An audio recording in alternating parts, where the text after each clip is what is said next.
This is Bazaar Morning Call, broadcasting live from the CNBC-TV18 Motilal Oswal studios in Mumbai.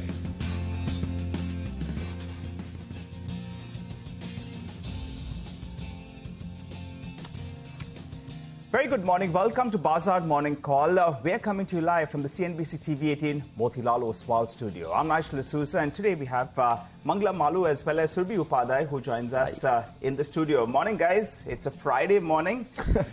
I definitely have the Friday feeling. We've got some checks, we've got some polka dots, and we've got some green for good luck for the street as well. Yeah, why not? I mean, you needed it because yesterday was a slightly weakish day, so to say, because of the weekly options expiry. But the SGX Nifty batting on the front foot this morning. Yeah, I think, and sometimes, some of those balls, it's best well left. So that uptrend is still intact.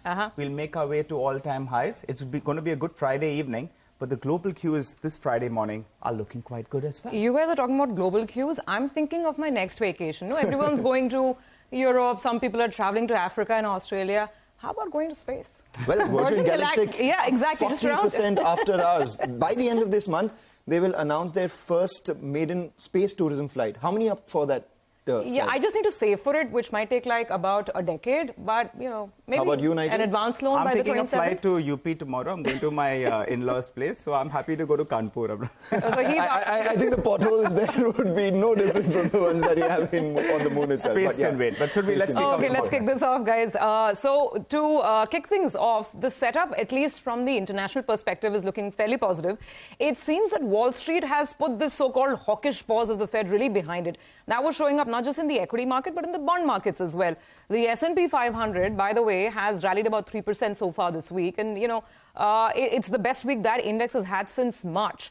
6 consecutive days of gains on the key U.S. indices. So the equity market seems to be in fine form. Whatever little volatility we had after the Fed meet, that seems to be done and dusted. On the bond side, we saw yields cool off, both on the 10-year as well as the 2-year. In fact, they've shaved off about 6 to 7 basis points. So what we're talking about is the 10-year coming back down to the 3.7% handle. That picture is good. In Asia, things are a little mixed. Of course, it's all about the Bank of Japan with the policy meeting in focus today. But the Japanese market has just been moving on steroids. I thought I'll just put up the data to put things in context, just how the last 1 month has been for a couple of these key markets, the interesting ones. So the S&P 500 up about 7.7%. This is not June, but the last 1 month. So you put the last 1 month's trade in perspective. You look at the Nikkei, and that's been the headline market around the world. We're talking almost a 12% rally on the Nikkei. China is where the problems are, and this week has been a lot about the rate cuts in China. That market's been kind of fumbling along, down about 1%. Where are we? We are up 2.2%. And I know Manglam and Nigel will talk a lot more about levels, but I just want to sort of end with looking at the Nifty Bank. I'm not even looking at the Nifty because for me yesterday, the biggest problem in the market seems to be the Nifty Bank, and now you can't ignore it anymore. Yesterday's candle was the biggest probably down candle in the last 1.5 to 2 months. I mean, the entire sort of duration of this April-May rally, we lost, a percent and a quarter. That index has come down below the 20 DMA. So the critical question that I'll look out for is whether we will get a buy on dips on the banking side of the market and whether the market has what it takes to move on beyond banks or, without the banks. So that's critical. Just the flows that we're talking about today. Yesterday's number, of course, includes the data from the Axis block deal. So, keep that caveat in mind. Sorry, I had changed that. That number actually is 3,000 crores plus. Apologies for that. But if you look at the monthly tally, then the FPI flows have slightly moderated in June. There's no taking away from that because we're looking at net inflows of around 13,000 crores so far in June, halfway down the road. The number for May was absolutely breathtaking. I mean, the buying was almost 44,000 crores from the FPI. So let's see, because how the bank how bank stocks move typically is absolutely in sync with the kind of FPI money that's coming in. So, Nigel, banks it is for me in terms of where my eye is going to be today. Well, yesterday you had an expiry-related factor that played out. So, it's a Thursday, so that's why maybe we ended at the low point of the day, and we'll be undoing some part of that. Sure. The good news today is global cues are positive. Whether you look at the US markets or from an India perspective, we're looking at the dollar index, which has cooled down to around 102.2. You like both those cues, so that's positive. Global setup, no worries. The Nifty Bank, that's the worry, because in the last 1 week, that's lost close to around 1,000 points or thereabouts. But it's next to a very, very crucial 50 DMA, and you'll want that to get defended. If it breaks that, then you'll want to review the call. Otherwise, it's still a very much buy on dips market, and you don't chase the opening, but you look to get in on the intraday dip. So the SGX Nifty is promising a green start, but I don't think you go ahead and buy 50, 60 points higher. Maybe if you get an intraday dip, the trend is still long, and we're making higher weekly highs every week. So we look at buying the Nifty. What do the FIs do? Well, yesterday they added some short positions. I like that. Close to 9,000 short contracts is what they added. Close to 4 shorts for every 1 long position. And now at least the short positioning is moving towards that 50% odd mark. A net short market has always been good. We keep making that point out here because the flows, there's no worries. So when the FIs go net short, it gives you that additional fillip to move up. Let's focus on the strikes that we're looking at. The 18,700 call and the 18,700 put. Very, very active in yesterday's trading session. So there could be, a short straddle that's playing out. What's that? You pocket that 185 rupees of premium, and you hope that the Nifty stays in that range, 200 points higher than that 18,700 and 200 points lower. But in the near term, the support I'm looking at is 18,615 because of the writing we saw at around the 18,700 put, which the premium was 85 rupees. So 18,615 becomes important, and the 20 DMA as well becomes important if we go ahead and break that level. But the Nifty Bank, that's going to be the one in focus today. Yesterday, how much of it was a one-time effect? Can we see a bit of a bounce out here? And if the Nifty needs to go to all-time highs, you need your top performer to perform, which hasn't been performing in the last 1 week or so. So 44,000 call, that has the highest open interest. We highlight that. But yesterday, we saw a good amount of build-up at the 43,500 call. So for those writers, they are looking to defend that 43,800 odd mark, which will be crucial on the upside. You'll have, resistance that will come in at around the 20 DMA, close to around 44,000. That's the resistance level on the downside. 43,200 approximately, 50 DMA needs to hold out. SGX Nifty is suggesting a start in the green. Don't chase the open, but look to buy the intraday dip. Keep your stop losses in place, and the trend is up. So let's see whether or not we bounce from there. But what else, Manglam? Take that point, Nigel. Don't chase the opening gap up, mainly because on 3 occasions in the last 8, we've had the Nifty close in towards that 18,800 mark, and thereafter we've only seen a bit of a sell-off. You're talking about the weakness in the Nifty Bank. That was something, everyone's looking at over the last few trading sessions. But yesterday what stood out was there was no support coming in from either Reliance or the IT index as well. So that is something I'll be watching out for today in particular, mainly because we're getting good global cues. 1.5% move coming by in most of the major indices. It's S&P 500's longest winning streak since November 2021. The important part, we were talking about Virgin Galactic in jest about the stock moving 40% because of them announcing their first commercial space tourism. The question is it that moment for the US markets as well, where stocks are just moving, flying away on any sort of news that is coming by? Are we in that phase? Because the last 1 month, Dow is up 4%, Russell 2000 rather, is up around 8.5%. So out there also there's a mid-cap and a small-cap rally which is underway. Global indices, last 1 month or so, Nifty has been the bigger underperformer out there. 2.8% higher as against Nykaa, which is up 10.5%, Nasdaq up 10.2%, Brazil itself is up 9%. Why is that? Because we're also the closest to a record high. If you just take a look at it, the Nifty is just about 1% away from its record high. The Nasdaq is 14% away, the Kospi 20% away, and Brazil 8.3% away. While that record high mark is elusive, remember, for all practical purposes, we've hit a record high already. And that's something that portfolios would like as well, because the BSE listed market cap yesterday crossed that 291 lakh crore, which is at a record high. On top of that, I was just looking at some 52-week high-low stocks. 10 stocks hit a 52-week high yesterday for every stock that hit a 52-week low. So 220 stocks at 52-week high, 21 at 52-week low. And stocks which are investable, which are A and B group stocks, there we had 137 AB group stocks hitting fresh 52-week high and no stock hitting a 52-week low. So that's a positive. But the question is, where do we go from here? Mainly because the triggers that have played out already, the RBI pause played out, India inflation IIP data, double delight we got, played out, US inflation data played out, the FOMC pause has played out as well. So where do we go from here? It depends on what the FIIs do, because the last 3 trading sessions, they've been buying big, irrespective of bulk deals or not. Money's been coming in. Where does it go from here is the big question. You mentioned IT, and that's really important. I think we should put that cue on the table as well. TCS, there's bad news on that, and we need to see if that kind of has a spillover effect. So banks anyway we're watching out for in terms of weakness. But TCS, basically the news is that the Transamerica deal, which is the American arm of the insurer Aegon, they have cancelled a 10-year-long $2 billion deal halfway through. And how the market digests this news in an already very fragile kind of sentiment environment around IT, that is an additional watch point that we need to be careful of. But let's kick things off. Well, lots to cover on the show today. So starting off with the equity call, and this one's coming in from Lawrence Belanco of CLSA, who says it would take a break above 18,363 to 18,988 resistance provided by the 2021 and 2022 highs, with momentum confirmation to provide a fresh breakout signal for the Nifty. He says such a move would finally signal a resumption of the market's uptrend that has unfolded off the early 2020 lows after 20 months of ranging price action below 18,363 to 18,988, and it would provide an initial upside target of 20,980 and then 22,650. Lawrence adds, the current momentum profile unfortunately displays price momentum divergence between the May and June highs, which suggests that the current advance of the March lows is mature and vulnerable to a pause or a correction, which implies further ranging price action below 18,363 to 18,988 before another breakout attempt can be mustered. So short point CLSA seems to say that right now we are heading in for a bit of a consolidation patch on the Nifty.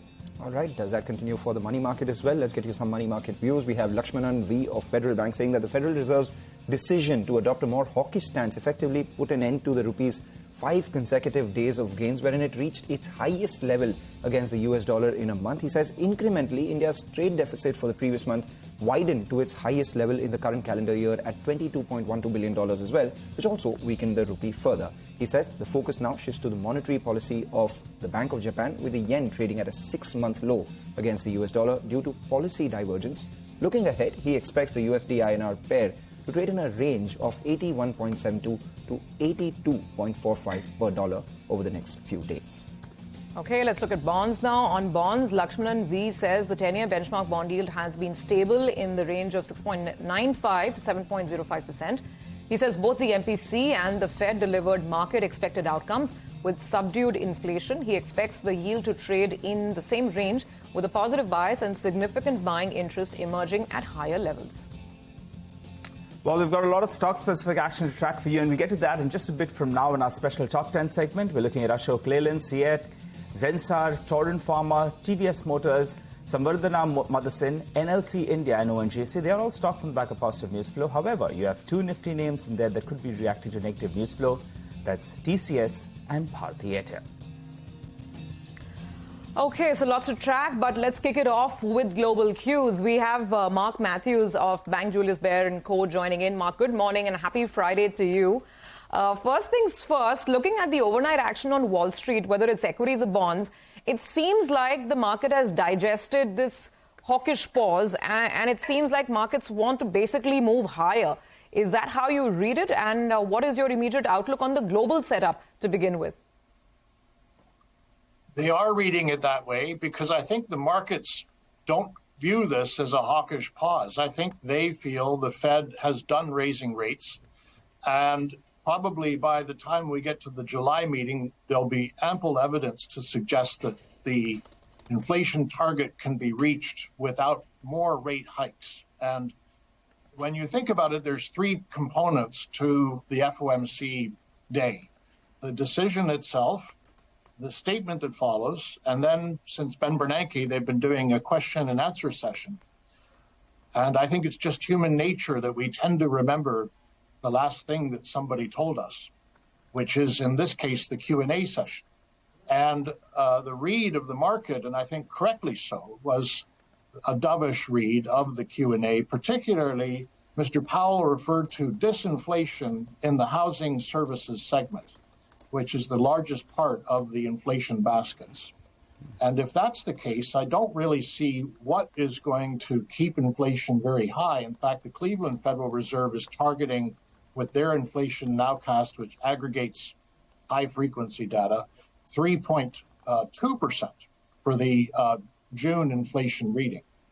So that's what I think about the Fed meeting. And then you mentioned the setup for the markets. I'll just say that we have the FANG stocks just 2% below, taking out a new high. Of course, Apple and NVIDIA already have, but the NYSE FANG index is about to break to a new high, and the dollar's rolling over. I can't think of a better setup. Hi, Mark. Good morning. Marco, how do you approach the Indian markets? We have had our share in the last 2.5 months or so. We have done pretty well from those lows. What's your view right now? You have been quite optimistic on the Indian markets. I think the last time you mentioned as well, the street is expecting earnings cuts, which may not come about, which is not such a bad thing. What's your view? How do you approach the Indian markets? Nothing has changed in my own view. The only news I can see is politics, which I don't think is particularly relevant for the market. And the fact the RBI is probably done hiking, which of course is a good thing. And the rupee's stable. And I mentioned earlier that the dollar looks like it's rolling over, which is always a benefit for emerging markets. And the icing on the cake is that it's very obvious foreigners aren't going to go back to China for a long time to come. And the second largest market in Asia is Japan. That's the one they spend most of their time looking at. But the third biggest is India. It's a big market by any definition. As I'm sure you're aware, it's larger than the UK market now. Yes. And it's only going to get bigger. And so I think foreigners are becoming interested in it because they want to allocate outside of the United States. They don't want to have all their eggs in one basket. And in Asia, for the last 15 years, they only looked at China. Now they're looking at others, and I don't quite know why it's taken them so long to come and look at India, but it's clear they are, and so I think they'll be a positive force as well. Well, if it's taken them long to come to India, they'll be paying a higher price as well, because the Indian index is the only one which is closest to its record high in among the emerging pack. So if a lot more money has to come to India, at some point valuations will start, becoming a bit of a speed breaker, right? Yeah, at some point, but I don't think they're very stretched right now because we have had 18 months to digest the big move from before. And so last time I looked, and correct me if I'm wrong, Nifty's on around 17 times. I don't think that's expensive when you've got double-digit earnings growth. So, Mark, coming back to the question, since you are very optimistic on India, you're expecting more foreign money to come to this market as well. Which pockets would you prefer? What would you look at playing?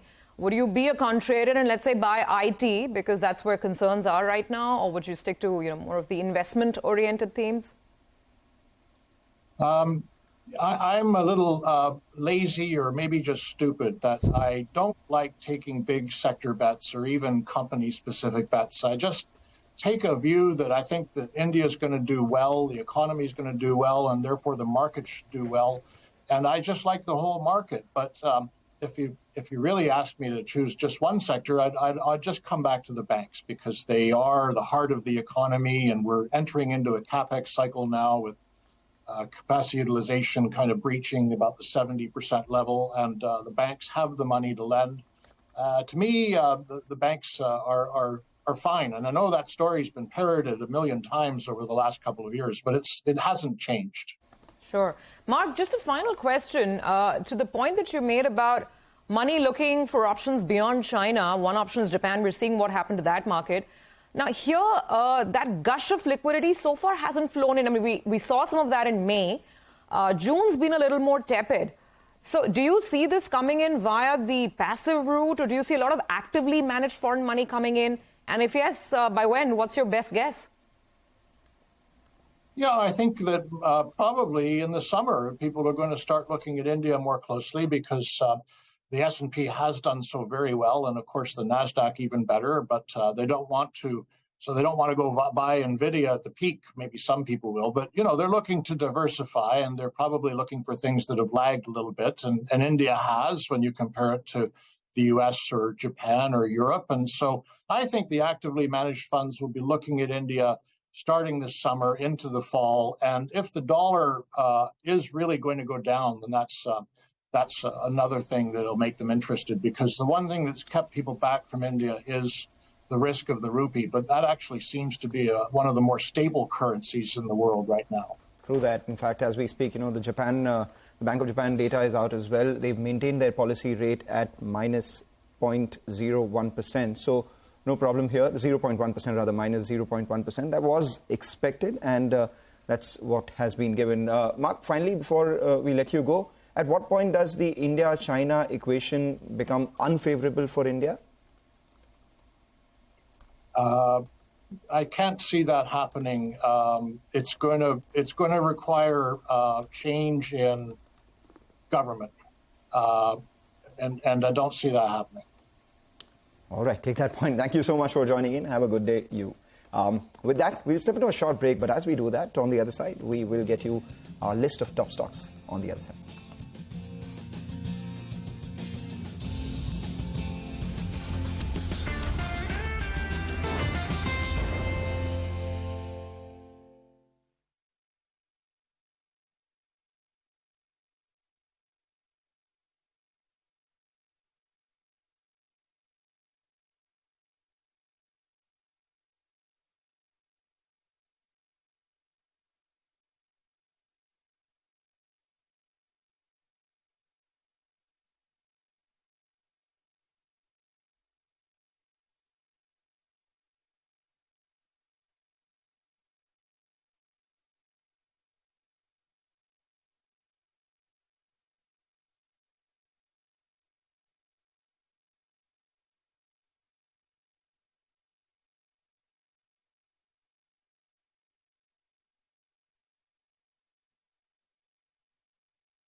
Welcome back. You're watching us here on Bazaar Morning Call. In case you've just joined in, the SGX Nifty indicating a positive start to kick-start things this morning itself after good global cues coming in. Let's see where we go from here. The second half more important because we'll have the FTSE rebalancing as well, so around $250 to $270 million expected in our markets. Stock that I'll be watching out for is Nykaa, mainly because ended at the low point of trade yesterday, and today we have the annual analyst meet for the company as well. But that's not the only stock. Our research team standing by with CNBC-TV18's list of top stocks for the day. First up, let's go across to Ekta. Ekta, you're watching TCS this morning. Well, yes, I'm filling in for Rima. Well, TCS, I expect the stock to be in the red because there is a Mint report which has indicated that Transamerica has nixed a $2 billion pact with the company. Remember, it is the American arm of the Dutch insurer Aegon NV. Now, the deal is scrapped 5.5 years after Transamerica Life Insurance selected TCS. The company is probably going to complete the transition of this project over the next 24 to 30 months. Inclusive of that, then that would mean that TCS has probably worked for 8 out of 10 years of the contract. And Transamerica, according to the report, is doing this because they want to focus on insourcing. Well, we have reached out to TCS and we're waiting for a revert from them. As of now, we haven't verified this report independently, but I do expect the stock to be in the red today. Yeah, I guess thanks, Ekta, so much for that. Nigel, I guess it's not so much about how much they're going to lose on this deal since they worked 8 out of 10 years, they'll probably make it. But just in terms of sentiment. Sentiment, it's negative for them. Yeah. Okay, all right. Let's hop across to Nimesh. She's standing by to tell us about Ashok Leyland and Syed. There are investor day takeaways. That's right, Nigel. So I'm filling in for Sonia. I'll start with Syed first. The management was quite confident of the CV upcycle to continue, so that was the first takeaway. The second was they're raising the domestic market share guidance to 35% in medium heavy chemicals, medium heavy vehicles from 32% in FY23. For light commercial vehicles, they've raised the guidance to 25% versus 19%, and they've maintained the EBITDA mid-teen EBITDA margin guidance as well. They expect the export volumes to double in the next 2 to 3 years, and they're focusing on the non-vehicle revenues as well going forward, which includes defense and space parts. And the last is the value unlocking will start in the subsidiary businesses. The first being the IPO of the Hindustan Leyland IPO in the second half of FY24. So that's the key big takeaways as far as Ashok Leyland is concerned. As far as C8 goes, again, for C8, the management is quite confident of maintaining the market share and increasing the export volumes as well. In the two-wheeler, they clearly said they want to maintain the market share at current levels. In the PV segment, they target to increase the market share from 18 to 20% versus 15% currently, and they expect export revenues to grow to 25% versus 18% in FY23, and they want to retain their ROC of close to 15%. So both Ashok Leyland and C8 management were very strong in their investor day and they're very confident of business going forward. All right, let's move on to Vivek then. Vivek, you're tracking NLC and Bharti Airtel? Well, good morning. That's right. So NLC India, interesting development. Along what most of the power companies are doing, what NLC India too has done is they've gone ahead and incorporated an arm called the NLC India Renewables Limited to take over all of the company's existing renewable assets. Now, remember, this takes importance in the context that the company in the recent con call had guided to significantly enhance their renewable energy capacity. So what they're saying is that from the present capacity of solar that they have of 1370 megawatt, they're planning to increase it up to 5,880 megawatt. And in the wind project capacity that they have close to 51 megawatt, they're looking to almost triple it to 151 megawatt. Now, the other stock on the radar, an interesting development as far as Bharti Airtel is concerned. Now, what's actually happened is that the Airtel Africa operations is the one that we are focusing on. And within that, in Nigeria, the central bank has removed trading restrictions of the currency in the local market. And on the back of that, the Nigerian currency, Naira, has weakened by almost 29% against the US dollar.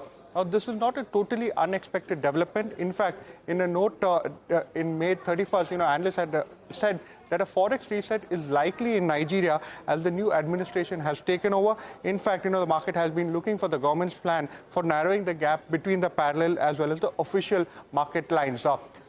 Also, Airtel Africa had guided for the kind of impact that they would see for every 1% depreciation of the Naira against the dollar. So 1% devaluation in the Naira is actually a $22 million impact on revenue, a $12 million impact on EBITDA, and a $7 million impact on finance costs. In fact, HSBC values Airtel Africa's operations in its SOTP at 32 rupees a share. Nigeria contributes close to 50% of the SOTP for Airtel, Bharti Airtel. Okay, got that, Vivek. So we'll keep this on our radar as well. Thanks very much.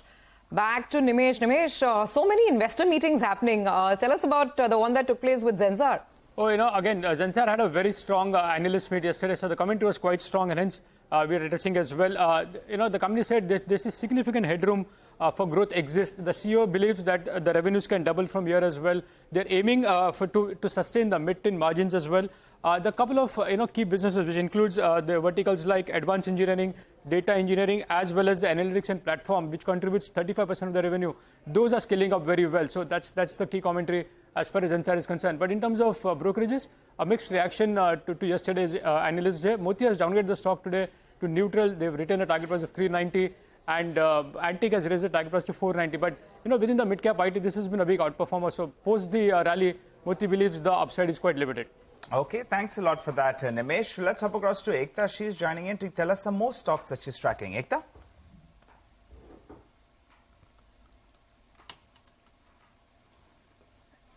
All right.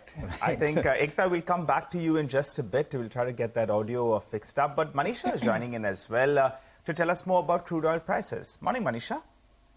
Morning, Nigel. Thank you for that. Well, yes, the crude oil price has gained up 3% overnight. This is, of course, after interest rate cut in China, and the dollar index declined below 102. At one point in time, it went below that level as well. It's trading at a 5-week close right now, and that has been supportive for various industrial commodities.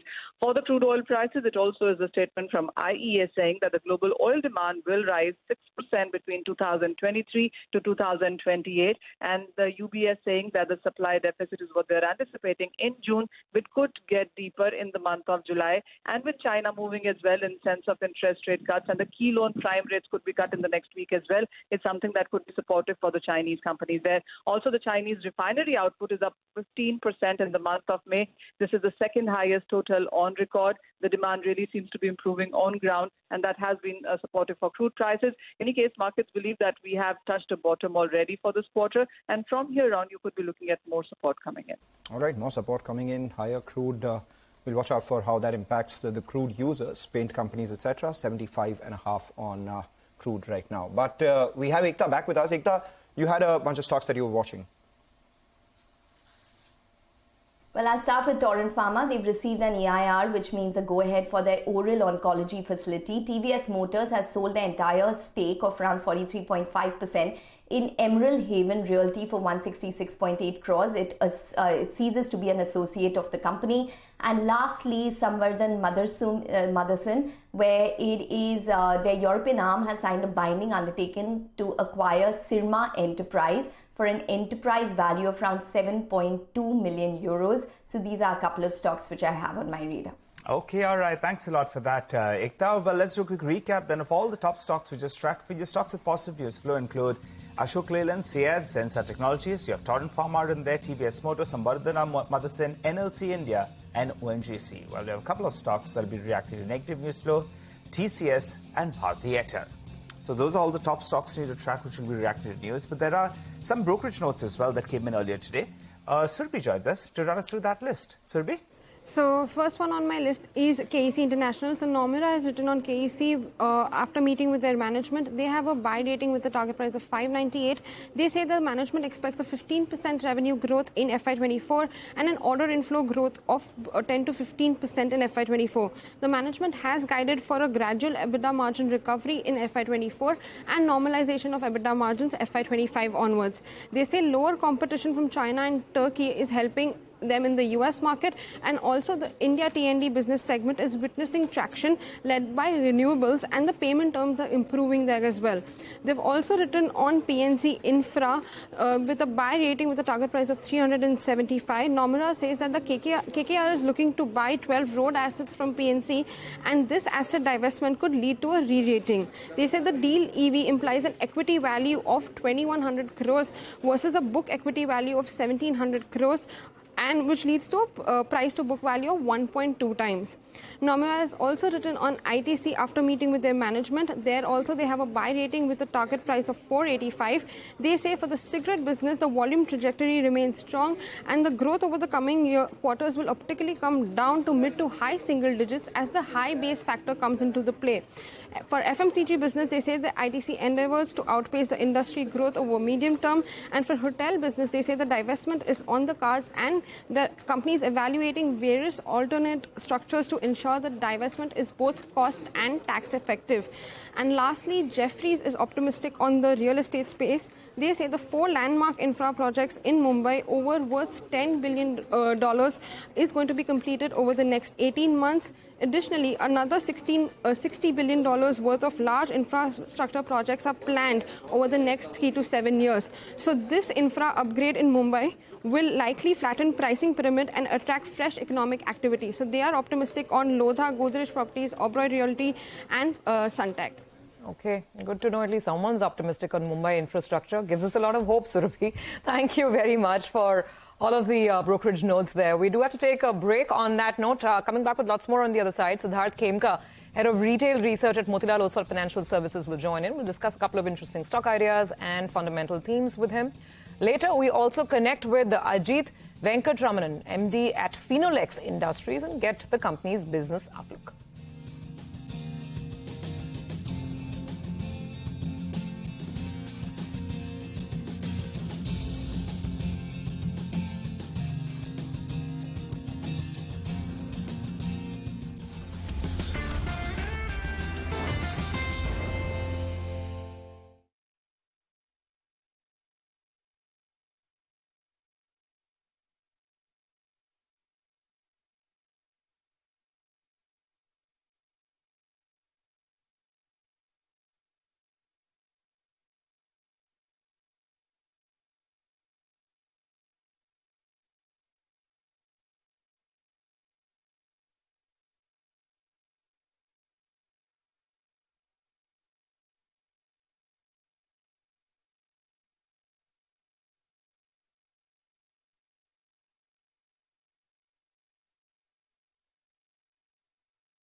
Welcome back. Hope you're having a good morning. You're tuned into Bazaar Morning Call. Well, time to discuss a few of those stocks. We listed down the list, but there are a few stocks that we'd like to discuss. And to help us out with that, Siddharth Khemka, the head retail research at Motilal Oswal Financial Services, joins us on the show. Hi, Siddharth. Morning. Thanks so much for joining in.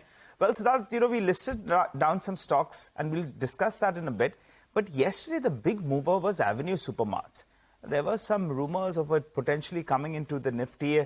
It needs to get included first in the F&O market, then it could come in if that is the case. So we'll keep that aside for now till there's something official that's announced. But what's the view on the stock? You all have been quite positive on that stock post the recent correction. Tell us more. Yeah, very good morning, Nigel. So I think, yes, the stock was in momentum because of the buzz around getting included. So you rightly said, yes, first it needs to be get included in the F&O list. The company, the stock has been eligible to be included in F&O for quite some time, but we have not seen it get included. So I think that is the first step. If you look at the overall business, I think there was definitely some growth slowdown that impacted the overall business. And we expect that now, after having seen the growth slowdown, we believe that the company is well placed for an earnings revival. The strong footprint addition that they have done over the past few years, that should help steady in the coming quarters with the demand revival, with the margins now, with the raw material prices coming down and aiding the margins as well. So I think that should be good, especially for a company like DMart, which has consistently kept a good check on the cost control. And even on the terms of the new age competition from the Instamarts or the quick delivery e-commerce business, I think there is a huge room for business growth for both offline as well as online. And even in online, DMart has done its penetration and is penetrating there. So putting this all together and the recent correction, we believe that at 36 times EV/EBITDA and 58 times price to earnings on FY25, it is a 30% discount to historical multiples. And with the improvement in growth, we believe that the DMart could now start attracting premium multiples of about 40 times. So we upgraded the stock to buy recently with a target price of 4,200 with the expected revival in demand and growth, same-store sales growth for Avenue. Right. There were huge volumes on Avenue Supermarts yesterday as well, nearly 2 times the average that we've seen on that counter. So that, since you alluded to a lot of the new age companies and how Avenue is, competing against them in the Swiggies, Instamarts and all of that, let's talk about a few other new age companies. This month has been a good one for the likes of Zomato, a good one for the likes of Nykaa, delivery doing extremely well as well. What's your house view on all these new age companies? There is the Nykaa Analyst Day today. What do you think one should expect from that? Mangalam, good morning. So I think within the new age, we have coverage on Paytm and Zomato. We are yet to start covering or have a research view on Nykaa. But if you look at the entire new age, these e-commerce companies, one thing has clearly come out is that the focus on profitability has sharply increased. And even in terms of delivery, in terms of numbers, that has also improved. So that is something that the market is liking a lot.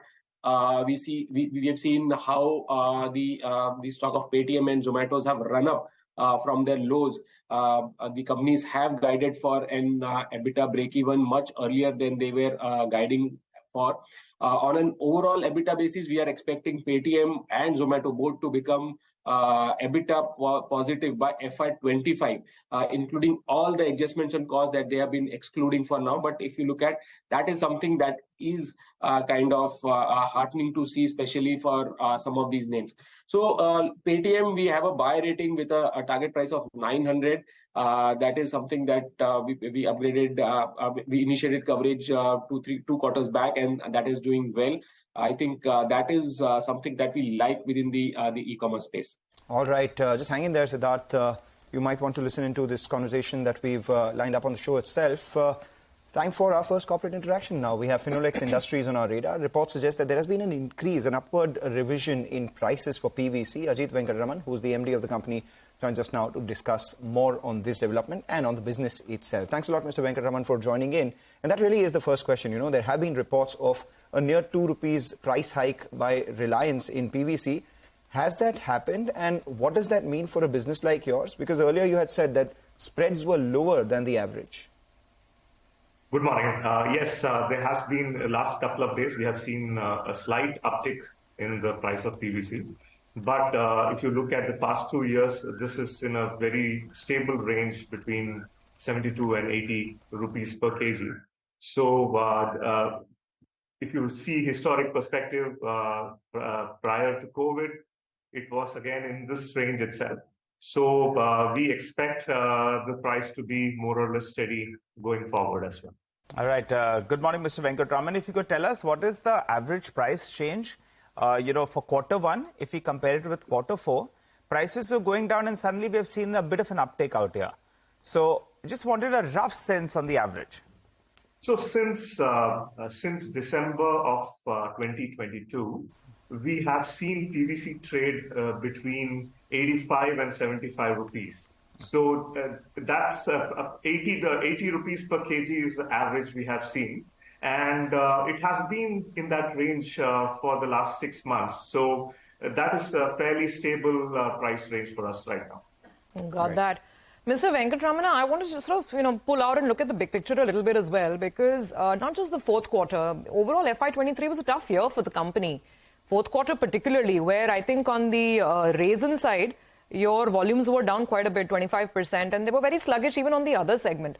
So far in the first quarter, what are the trends that you're picking up in terms of volumes? And can you give us some more color? Do you expect the business to pick up more meaningfully in FY24, both in terms of top-line growth and volumes, more importantly? See, in FY23, Q3 was a historic quarter for us. That was the highest volume we ever did. Coming off the very high Q3, Q4 was fairly robust. And that also was helped by stable PVC prices. What we are seeing in Q1 is also fairly steady prices and the volumes being quite robust. With even in spite of having some unseasonal rainfall, we have seen that the volumes have been pretty steady. And in addition, we have also seen a fairly good growth in the non-agri segment as well. So given that, we are seeing a fairly robust volume in Q1 as well. Venkatramana, could you describe, when you say robust, what does that mean in terms of a numerical range? Because I take your point, I mean, sequentially, yes, you compare Q3 with Q4, but the market overall will look at what you're going to do this year. I mean, FY24 over 23. And we'll still look at a year-on-year comparison even in the Q1 number. So when you say that volumes are robust, what does that mean? 10% growth over same time last year? Or, how would you describe it? See, overall industry has been growing at between 10 and 15%. And for us, the agri segment has been growing approximately about 8 to 10%. And the non-agri segment has been growing upwards of 15%. So we can see an overall growth of approximately 10 to 15%, which is in line with the industry growth as well. And what happens to your margins? 10 to 15% growth on the top line? Margins have been fairly robust as well. If you actually see Q4 margins, we were at EBITDA margin of 19.06%, which was a significant increase of about 8.16% in Q3. Again, in Q3 or FY23 in general, we had carried inventory losses as a result of PVC prices dropping quite significantly. But since December, we have seen the price steady up, and therefore the margins have been also fairly steady. You want to give us a margin range for this coming year, Mr. Venkatraman? And also, when we chatted the last time around, non-agri, which is, I think, 35% of your business, you said that it will grow by 15 to 20%. So you stick to that, right? Yes, that's what the industry has been going. We probably will grow a little bit faster than the industry. All right. So non-agri and agri, you said, will be more or less muted for the year in terms of volumes. Correct. We have seen a very, very high volume in FY23. And blended volume growth will be 10 to 15%. Correct. And the margin, we're trying to get out a number. As you said, Q4 was good. But for 2024, that's FY24, 25, what kind of a margin trajectory should we be working on? Again, I have to answer, it depends. Depends upon the PVC price movement. Okay. It is highly dependent on that. And if the prices remain steady, then the current, what we have seen in the past quarter would be a pretty good indicator. Okay, all right. Thanks a lot to Mr. Venkatraman for stopping by and giving us some details as well. So volume growth is looking pretty good. Demand has been quite robust, particularly in the non-agri part of business. Well, time to slip into a short break, but coming up next, Anuj Singhal will be joining in to give us a quick trade setup. Post that, we'll bring you the top stock picks for the day from our technical and F&O experts.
How did it break?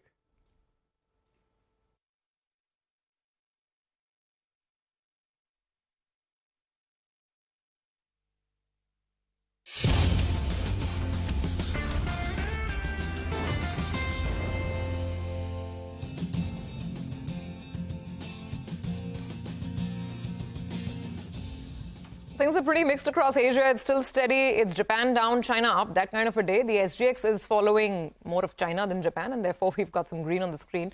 Let's see, 40-odd points up is the indication going by the SGX. Anuj is with us, as always, to give us his thoughts on today's setup. Happy Friday to you, Anuj. What do you think? I think, everybody was really perturbed with the way banks were falling yesterday. What did you make of it? And, of course, the outlook for today. Morning, Surbhi. Well, a bit strange to be in different studios. But anyway, look, the mood yesterday was spoiled by Bank Nifty, as you pointed out. While we did expect underperformance from Bank Nifty, the extent of underperformance, I think, was surprising, even for me as well. And that was mainly because of the way HDFC Bank and ICICI Bank both cracked. Both dragged Bank Nifty by about 200 points. But you know what? There are positive cues to look forward to now. June 15 is over, so advanced tax issue will be out of the way. Liquidity should improve. But we need to see if HDFC Bank and ICICI Bank have bottomed out or not.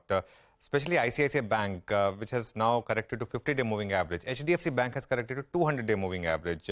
Let's see. There was monsoon worry as well yesterday. And of course, there was expiry pressure. But my sense is that after weekends are out, the Nifty will make one more attempt at all-time high in June itself. Maybe in the last week of June, it's possible.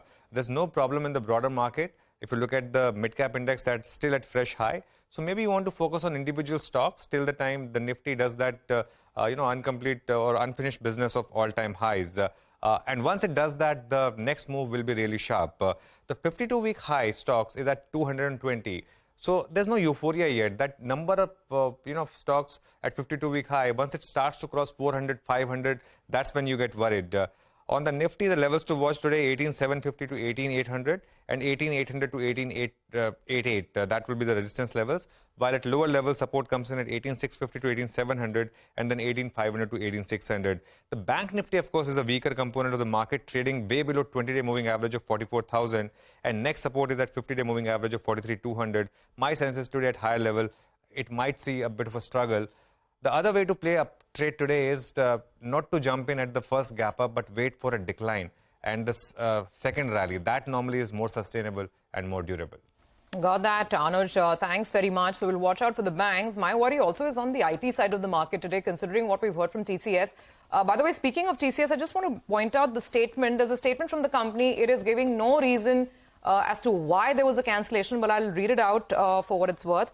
TCS says, and I quote, considering the current macro environment and respective business priorities, Transamerica and TCS have mutually agreed to end the administration arrangement for Transamerica Life Insurance, annuities and supplemental health insurance and other employee benefit products.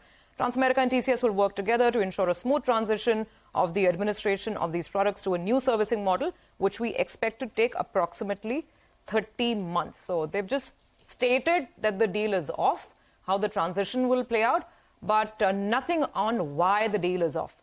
And Siddharth, morning, that was really my question to you. Now, this is a new negative, not just for TCS, but for the IT part of the market and the market as a whole, right? Till now, it was only Infosys that was speaking of cancellations. TCS never spoke of cancellations at the end of fourth quarter. And here's a big one that's coming through. Would you be worried about this, or do you think the market will kind of digest this and move on? Because anyway, they're working 8 years out of the 10-year deal. Right, Surbi, I think this is definitely a negative, at least to the sentiments for the IT sector in India. These kind of uncertain environment, which was being highlighted by a lot of IT players, but seeing these kind of large deals being cancelled, especially towards the when they are already running smoothly for so many years. Maybe there may not be a big financial impact for TCS, as you rightly said, 8 years out of 10 years, so they would get bulk of the revenue out of it. And obviously, they have a huge order book to take care of the future growth. So it doesn't impact the growth outlook much. But as you rightly said, yes, it is definitely a big negative sentiment. It clearly brings out the fact that how uncertain the demand environment could be. And on back of that, how much valuation are investors willing to give to IT companies, given that A, there's an uncertain demand environment, B, there is not much growth that they are able to capture given this uncertain environment, and delayed in decision making, especially in the US and European companies. So I think the sector could remain under pressure, but definitely long term, if you look at, we just recently had an analysis of the TCS annual report. The long-term outlook definitely looks good. There is a growing intensity towards driving operational efficiencies, optimization cost, but also there is an improved, you can say, traction towards cloud transformation, which has been a high priority area. And TCS, being the leader, has shown resilience in terms of leadership, market leadership, in terms of the margins and in terms of costs. So I think bearing the near-term headwinds, I think over a long term, these companies would come out and would continue to do well. All right. Thanks for that, Sid. We're going to come back to you and discuss more stocks. By the way, even Wipro will be in focus today because that buyback support ends. You know, the record date is today, so you have to buy it yesterday if you want to be part of that buyback. And in the last couple of months, actually, the stock has moved quite well, Wipro, despite very, very weak set of numbers. So that support goes off. Yesterday as well, it was a little bit weak. And today as well, we could see some bit of weakness on Wipro. So keep an eye out on that. And the other one I'm looking at is Kalyan Jewellers. In pre-open, in the special window, we have a big block that's taken place. So Kalyan Jewellers could be another stock you should track. But let's quickly go to our technical experts. Mitesh Thakkar as well as Nagraj Sethi of HDFC Securities joins us on the show. Good morning, gentlemen. Thanks so much for joining in. Well, Mitesh, you tell us first on the index. What's your view? Yeah. Morning, Nigel. On the index, yesterday we advocated exiting any pending longs on the Nifty or trading the stop loss, and that could have taken the Nifty trade out. And we had some shorts on the Bank Nifty. Broadly, I think the indices are looking like, they have some kind of correction coming up in the next few days. While today the SGX is indicating a positive start, my sense is that I think if the Nifty was to start trading below yesterday's low, That was about 18,669 or 18,660 is the pivot which I'm watching. Then I think the Nifty could possibly drop by about 150, 170 points to about 18,475 kind of levels. And the Bank Nifty also, I think it met the first target of 43,500 to about 43,300. That was the support range which I was indicating. But in case we start getting below 43,300, good chance that the Bank Nifty is looking at a test of 42,600. So we have a mild negative bias. Now, in this kind of scenario, I think what possibly people can do is to use this bounce back in the Bank Nifty to possibly go short again, closer to about 43,800, 750 zones and keep a stop above 44,000. While on the Nifty, I would want to see 18,660 being violated on the downside and then take a short. All right. Nagraj, your thoughts?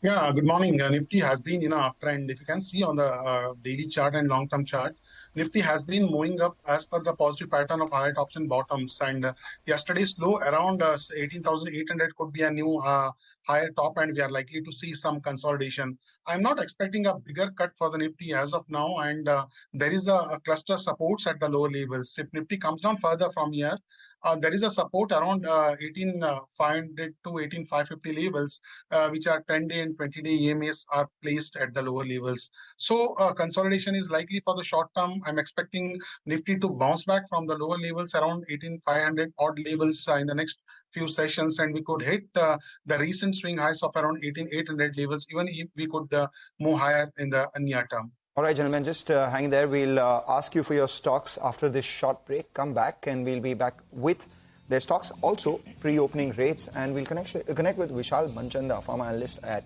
Systematics, to discuss the top bets in the medicine space.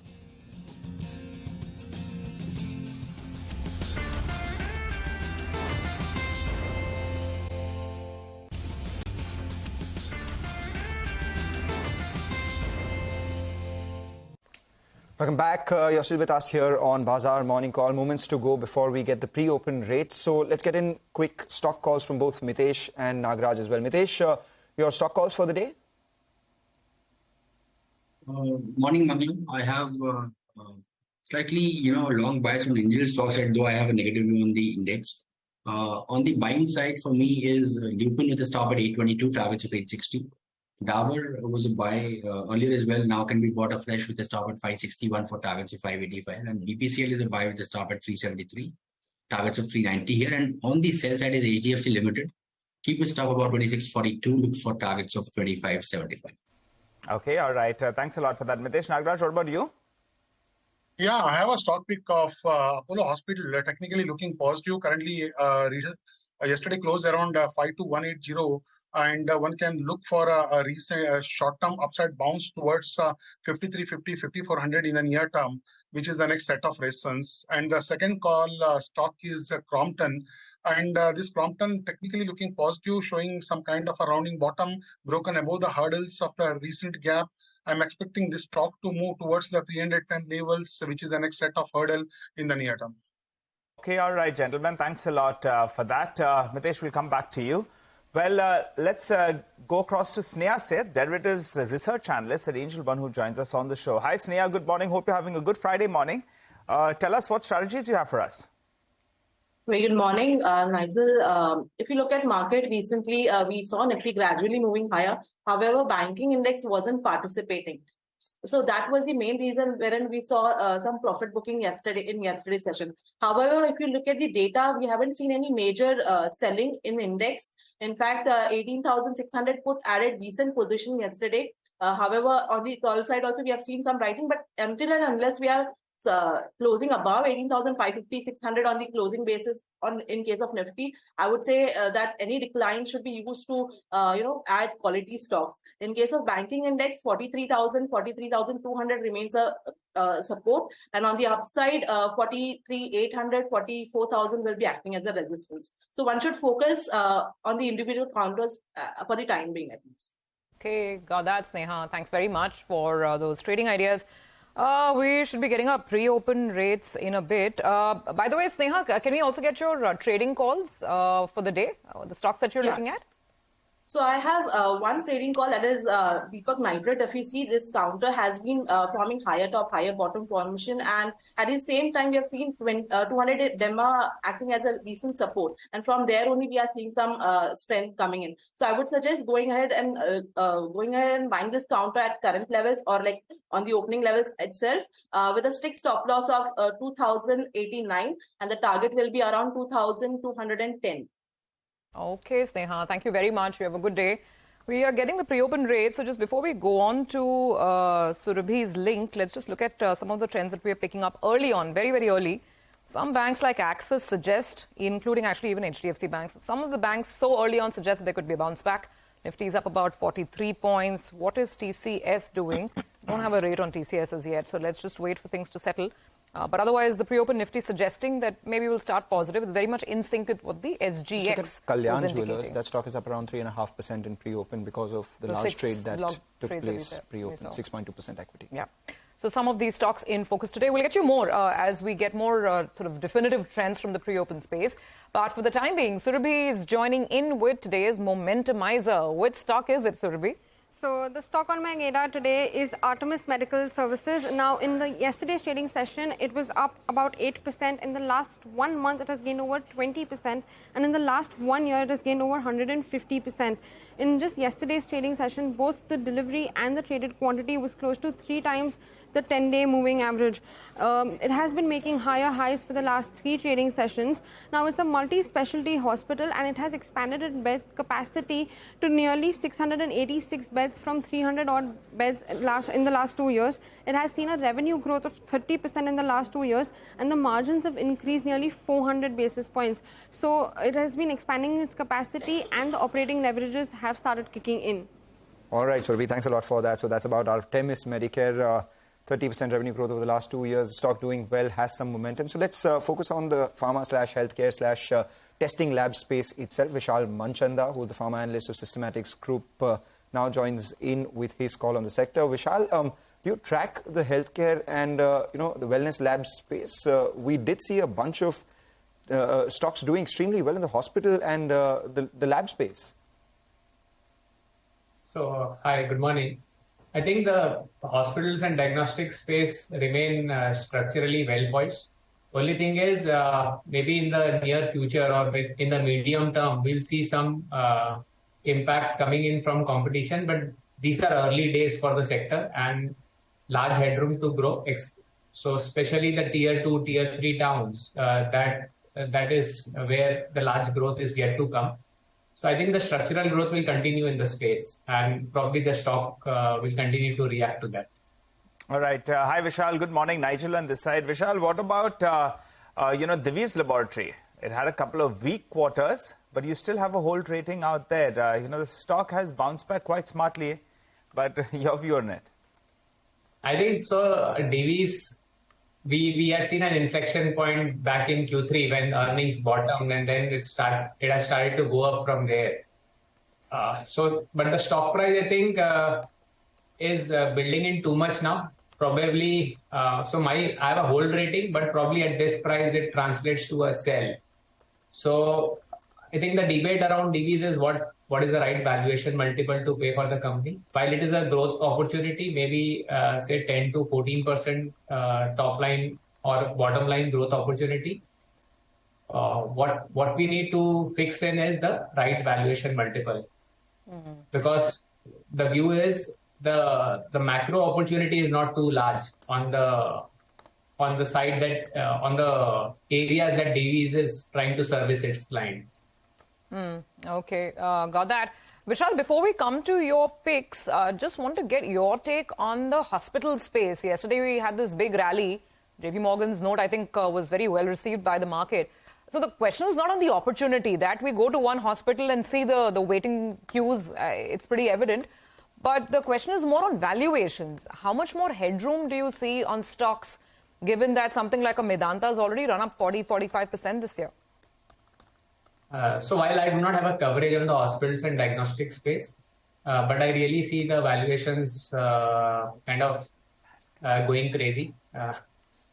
So I think the structural growth opportunity is again 12 to 13% structural growth opportunity, and you can't pay beyond a point. I think 2 times growth is what would be fair, but maybe there are other levers to which I may be missing. So since I don't have a coverage on the space, right? But I really think the valuation seems aggressive here. Do you cover Mankind Pharma? I just wanted to understand, because over the last few days we've seen a bunch of initiating coverages on this stock, and what would your thoughts be? So what we have a hold rating on Mankind with a price target of 1,425. So how we look at Mankind Pharma is we benchmark it to Cipla. So Cipla's EV is about 72,000 crores now, and Mankind EV is about 63,000 crores, close by there. While if you look at the two businesses, Cipla is almost 3 times of Mankind on top line, and even on EBITDA, they are almost 2.5 times of Mankind. But the difference in EV has narrowed down, and if the stock rallies further, probably Mankind would be where Cipla is today. So I think relatively we see better opportunities in other stocks. Sure. Vishal, I'm coming to those better opportunities because I believe you like Ajanta Pharma, Sun Pharma. You also have a buy on Cipla, the one you were just talking about, and Zydus. Just very quickly run us through why, and within these 4 stocks on which you have a buy, which is the one that you are most convinced on right now? So Sun Pharma is where I think they are poised in a space that will allow them growth over the longer run, and their track record of being able to reinvest cash in the right opportunities is the key lever for the stock. So they generate humongous cash every year, and they are able to reinvest that is where they reinvest that is the key growth lever for the stock. Since they have been able to venture into this large market opportunity that is the patented drugs, there is immense headroom for growth. They can continue to bring in new drugs and deliver growth. Dermatology and ophthalmology is their preferred therapeutic areas of presence, and they would look to build on those areas. So, the challenge with other companies is they are into generics, and the headroom of growth there is very limited. All right, so that makes us more convinced about Sun Pharma. All right, thank you so much for joining in and giving us your call on a whole host of pharmaceutical and healthcare stocks. Vishal, wish you a happy Friday as well. But talking about a Friday, let's see whether Mitesh has some interesting picks for 9:10 today. Mitesh, it's closer to 9:10. Your calls for the day this Friday? I think a couple of stocks in the pharma space are doing well. Therefore, Lupin could be a good bet from a trading point of view. Stop of 822 here and look for a target of 860. Okay, got that, Mitesh. Let's just look at the pre-open now. Now that things have settled a little more, 35 points up on the Nifty. That's what we're getting. In terms of movers and shakers, it seems like the metals pack could start off on the optimistic side once again. Hindalco, JSW, these are some of your key gainers. And banks look like they could stabilize. That's at least what the pre-open is indicating. The first take on TCS, in the pre-open market seems to be slightly on the lower side, about 0.5% lower. So let's just see how this plays out. Since we're on the subject, Mitesh, what are the key levels to track for TCS? Yeah, see, I think, the IT space is slightly neutral, and TCS and Insurtech, I think both these stocks which I'm tracking closely are ranged. TCS to me, 3160, 3150 in the downside is a key area. On the upside, 3290, 3300 is the key area. I think next few days or couple of weeks will be spent within this range. Okay, all right, got that, Mitesh. Thanks very much. We'll come back to you later to just figure out how the day shapes up. But a couple of other stocks are in focus today. Mangalam, you're watching out for one particular one that is an F&O ban. Which stock is this? I'm watching out for a bunch of stocks which had an F&O ban. Two of them actually entered the F&O ban yesterday. One of them was L&T Finance Holdings, and the other one is Tata Chem. L&T Fin has been buzzing around over the last few trading sessions, so it's entered F&O ban. Some news is expected out there as per Nimesh. We have Tata Chem also, which saw a big decline, but the open interest was increasing. Now the stock has entered the F&O ban. In all, we have 9 stocks in F&O ban. That usually happens when you see a big mid-cap / small-cap sort of rally. What does it mean when stocks enter F&O ban? No overnight positions can be taken. You have to basically pay a penalty if you carry over your futures positions for the next day. If you take an intraday position and square it, that is okay. Stocks enter F&O ban when the open interest on the stock as a percentage of market-wide limit crosses 95%. So it's important to also see what are the stocks which can get into F&O ban. I was looking at Balrampur Chini and HAL. Both of them are close to that 95% mark. Balrampur Chini, 91% of open interest, 91% open interest of the market-wide limit, and HAL, which is Hindustan Aeronautics, at 87%. So any huge jump of open interest in that, and these two stocks, susceptible to go into F&O ban. How do they come out of F&O ban? Stocks which are in F&O ban, once their open interest as a percentage of the market-wide limits falls below 80%, they exit the F&O ban. So of the 9 stocks, which are the ones closest to the 80% mark, we have Indiabulls Housing, IEX, and BHEL. All of them between 81 to 82% of open interest. So those are a bunch of stocks that I'll be watching out for. Which so all may in come all, out of the ban. Yeah, so 9 stocks which are in F&O ban right now. Ones which can go into F&O ban are Balrampur Chini and HAL. The ones which can come out of F&O ban, Indiabulls Housing Finance, IEX, and BHEL. Okay, all right, Mangalam, thanks a lot for that. Well, Ekta is joining in to tell us about Piramal Pharma. That stock, post big disappointment post-listing. It's seen a good recovery in the last couple of months. Ekta, tell us more. Well, yes, there was a recovery in terms of margins for Piramal Pharma in the quarter gone by as well. And today there is a brokerage report. Jefferies, which has a buy call and a target price of 115 rupees, has said that the company did start the year on a strong note with a healthy order book position in their CDMO division, which is contract drug manufacturing operations. They also see a rise in the full-time equivalent segment, which is basically discovery, demand and supply, providing those solutions to clients and support to clients when it comes to discovery, demand and supply. Separately, with regards to the complex hospital generic segment, they see normalization taking place there. Remember, it was hit during COVID, and now we're seeing a normalization in terms of demand in the past couple of quarters. Jefferies has said they deep dive into the NCE contracts, which is the new chemical entity contracts, gives confidence on significant margin expansion in FY24. Remember that the margins falling for Piramal was one of the key disappointments for investors. The upside risk to their estimates could come from strong demand in the complex hospital generics segment. Got that. Thanks very much, Ekta, for that. Just add Ramakrishna Forgings and Titagarh Wagons to the watch list as well. That's because they've won a massive contract from the railways, 12,000 crores, I think, delivery of forged wheels over some 20 years. Well, this was announced, the order win was announced about a couple of months ago. So it's just the formalization of that order which has been announced. So I don't think the street would react to this as much as it did when, the order was first Ramakrishna's announced. up 6.5% in pre-open. So let's see. We'll have to watch out for that. Yeah. Let's see if the actual award as well gets people excited today. So some more stocks that are on our radar. We're about a couple of minutes away from the open, just a minute or so away. And the stocks in focus, the leaders of the rally seem to be on the metal side of the market. So your JSW Steel, Hindalco, these are some of the names on the upside. Banks suggest that we could have a positive start as well. You've got some of the tech names like HCL Technologies, which are up, and TCS, for what it's worth, is not too bad. It's still nursing a loss of just about 0.5%. So the market seems to be taking it in its stride. But all in all, I guess the opening that we're looking out for, pretty much in sync with what the SGX was indicating. So positive start, can we build on it, is the critical question. Well, that's right, and we'll know that in just a bit. The good news, though, is that the Nifty Bank, at least for starters, it's up close to around 150 points. Sustaining that, though, is going to be the most crucial factor because the Nifty Bank is now a few hundred points away from the 50 DMA. First take comes in as promised. It's well in the green. We're up close to around 35 points. A good start for the Nifty after yesterday ending at the low point of the day. Nifty Bank up close to around 120 points. The breadth of the market, at least for starters, looks good.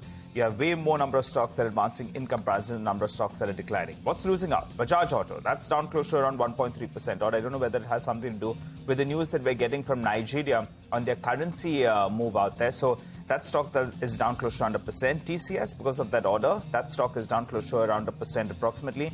And Bharti Airtel as well, maybe a rub-off impact of that Nigeria currency devaluation that we're seeing. So Vivek told us that the street was prepared for that. So that's another stock. What's doing well? Hindalco, top gainer, up close to around 1%.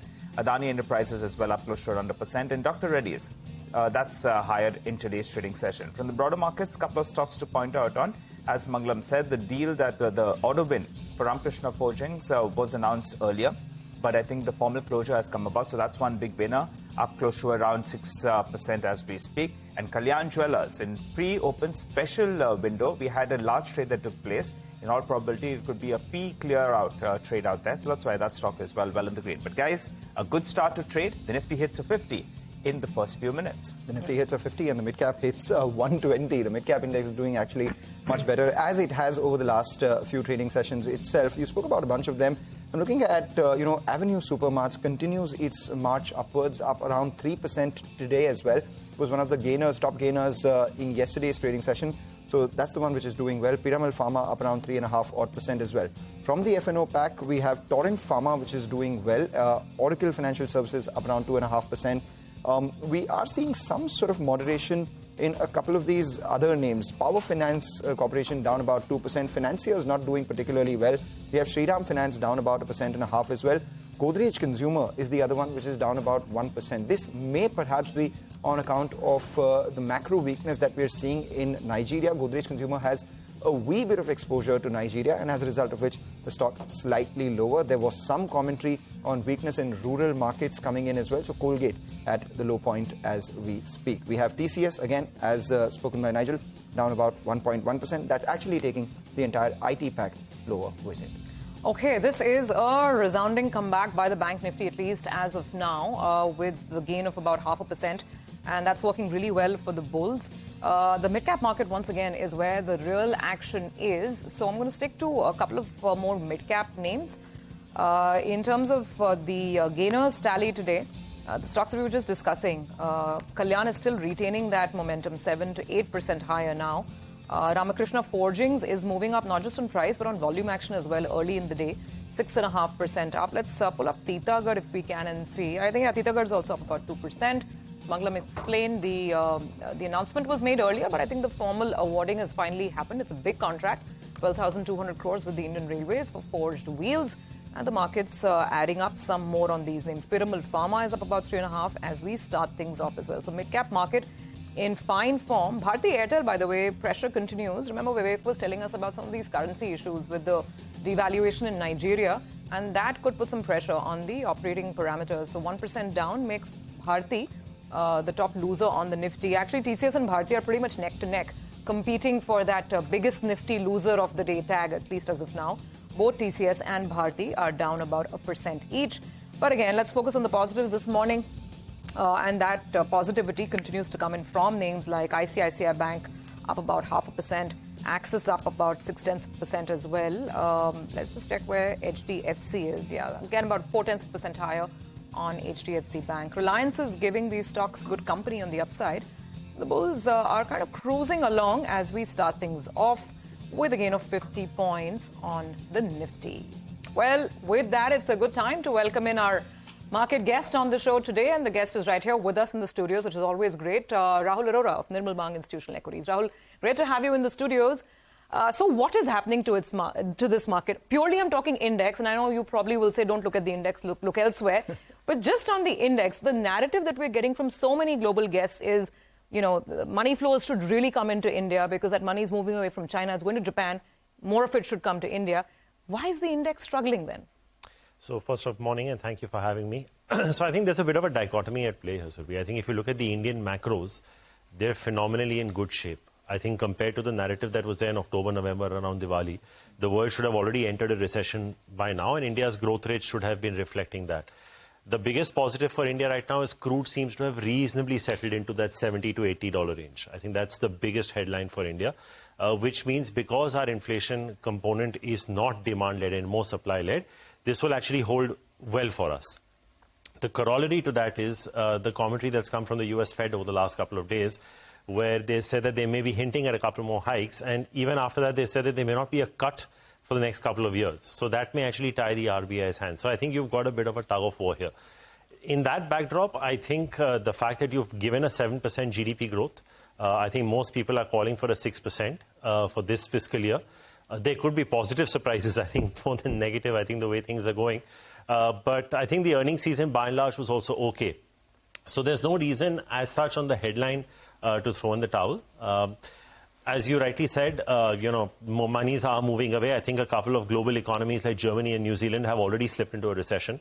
China's data points are extremely weak this week, whatever has come out. So in that backdrop, obviously India, because of its macros, and like I said, the biggest advantage for us is crude where it is. The other thing should be is that the market has spent such a long time in this 16,700 to 18,700 range.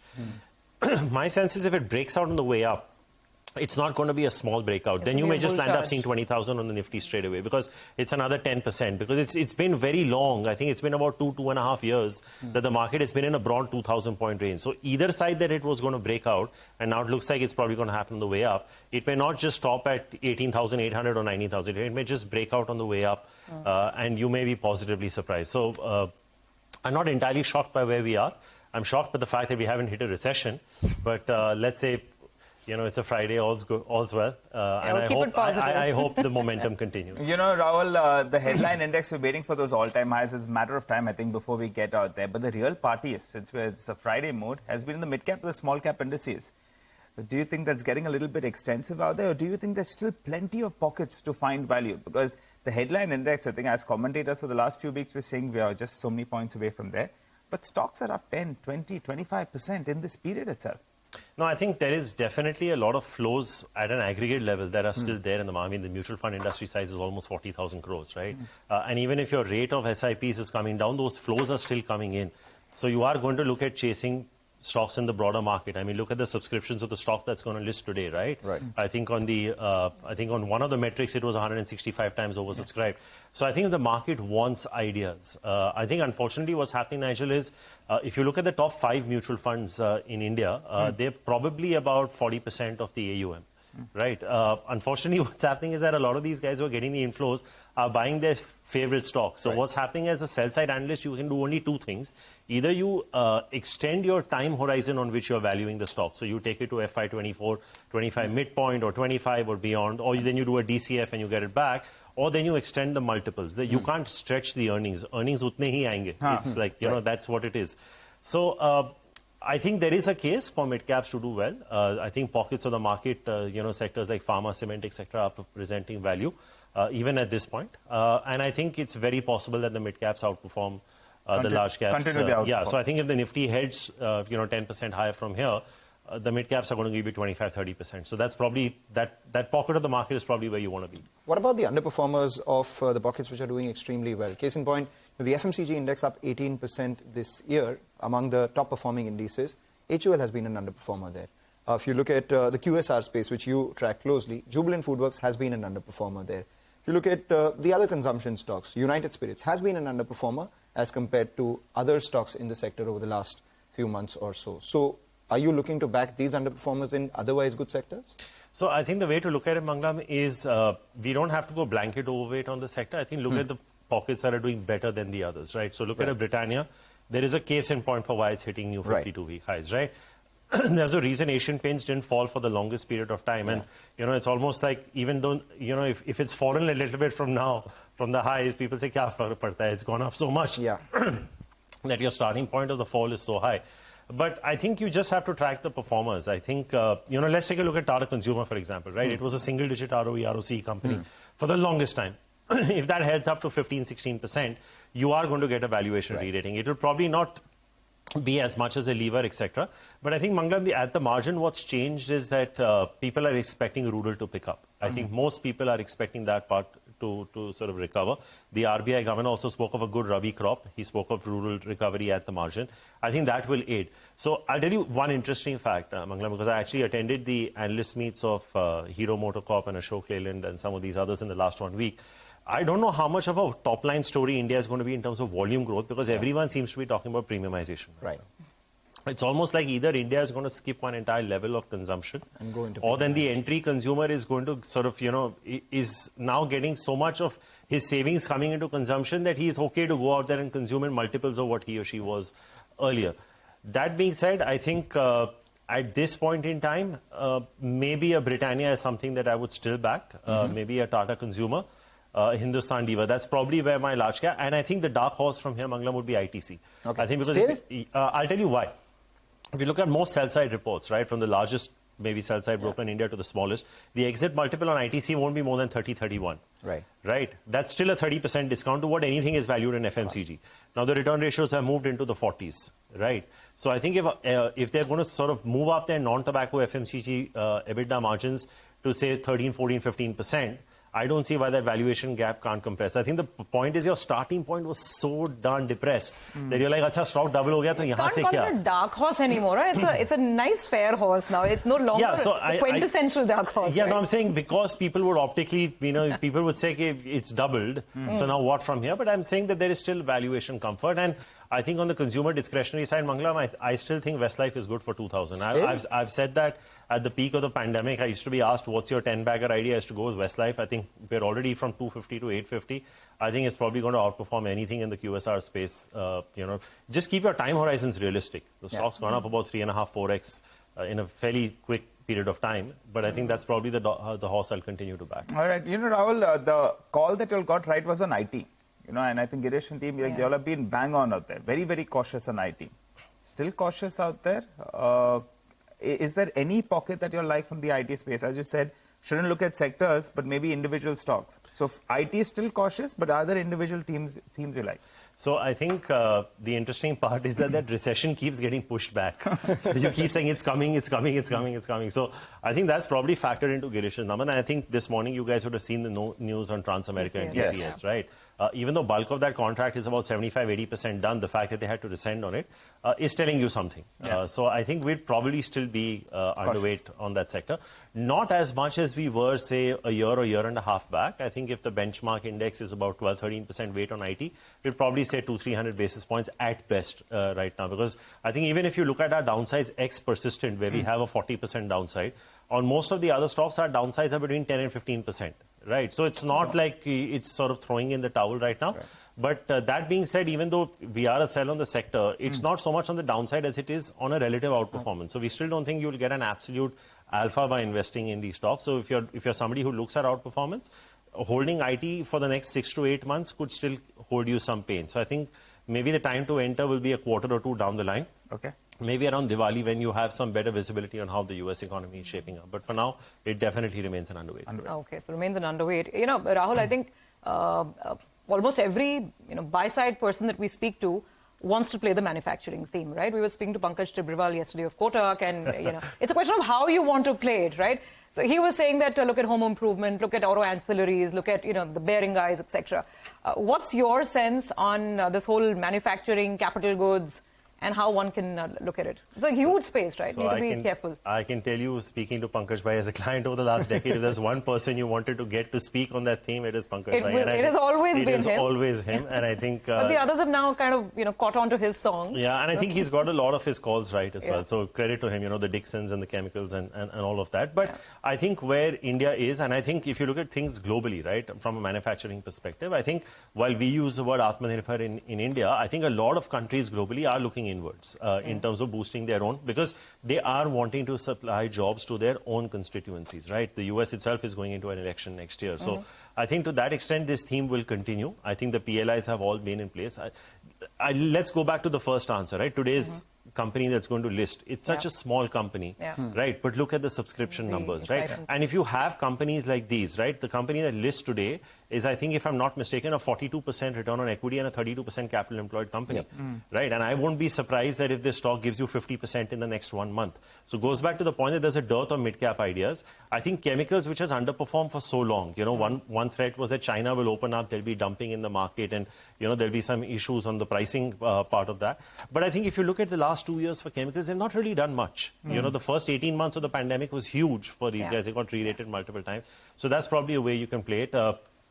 I saw, an advert on Twitter. I think you're doing an interview with the Apar management. Industries, I think that's a great stock, on the manufacturing side. Solar industry is something that we've liked for a while. So I think these are very good return ratio companies, almost FMCG-like. A lot of these guys have return ratios and margins which are a la FMCG. So they may actually sustain their valuations. But the sense I get listening to you is that you're more inclined to play manufacturing via tier 2/mid cap than the L&T, ABB and Siemens of the world. Is that right?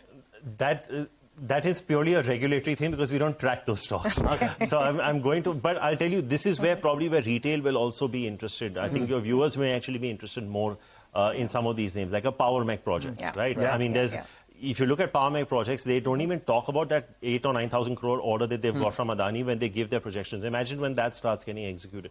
So there are enough and more ideas in the mid and small cap space as well, in capital goods, manufacturing. And when you say that, extend it to autos. You know, why not? Right? Because it's an auto PLI. Pharmaceuticals is also manufacturing. So I think sometimes we get too caught up in what it, what manufacturing is. But the pharma sector has underperformed. And I think there's a lot of money to be made in names like Torrent, Cipla, Sun, JV Chemicals. I think these are presenting a lot of value even at this price. So Torrent, Cipla, Sun, JV Chem. You alluded to cement briefly. What are the names that you're backing there? So I think, Mangla, the point here is cost, right? I think, I think one of the key things to understand is people say this is a pre-election year. The volumes 10-12% grow kar jayenge. The point is that these announcements will come now. They will be executed post-election. What will be executed in the pre-election year is still projects that were awarded in the last 12 to 18 to 24 months. But we are reasonably sanguine when we talk to cement companies that broadly volume growth can be in the 8 to 12% range, average 10%. Now, I spoke about crude being in a very comfortable zone. I think if you look at petcoke, coking coal, most cement companies' high-cost inventory will probably be out of the system by the end of the first quarter. So I think the back end of the 9 months of this fiscal will see a huge delta on EBITDA per metric ton. You may actually find some cement companies going to 11, 12, 1,300 as well. So in that, given that framework, I think from the large caps, you'll probably look at Ultratech. From the mid caps, you'll probably look at something like a Dalmia. But I think if you're going down the market cap chain, you could probably look at JK. Or Birla Corp. I think these would probably be some of the names that stand out. It all depends on how you look at Ambuja, if you're looking at it as a consolidated entity or standalone.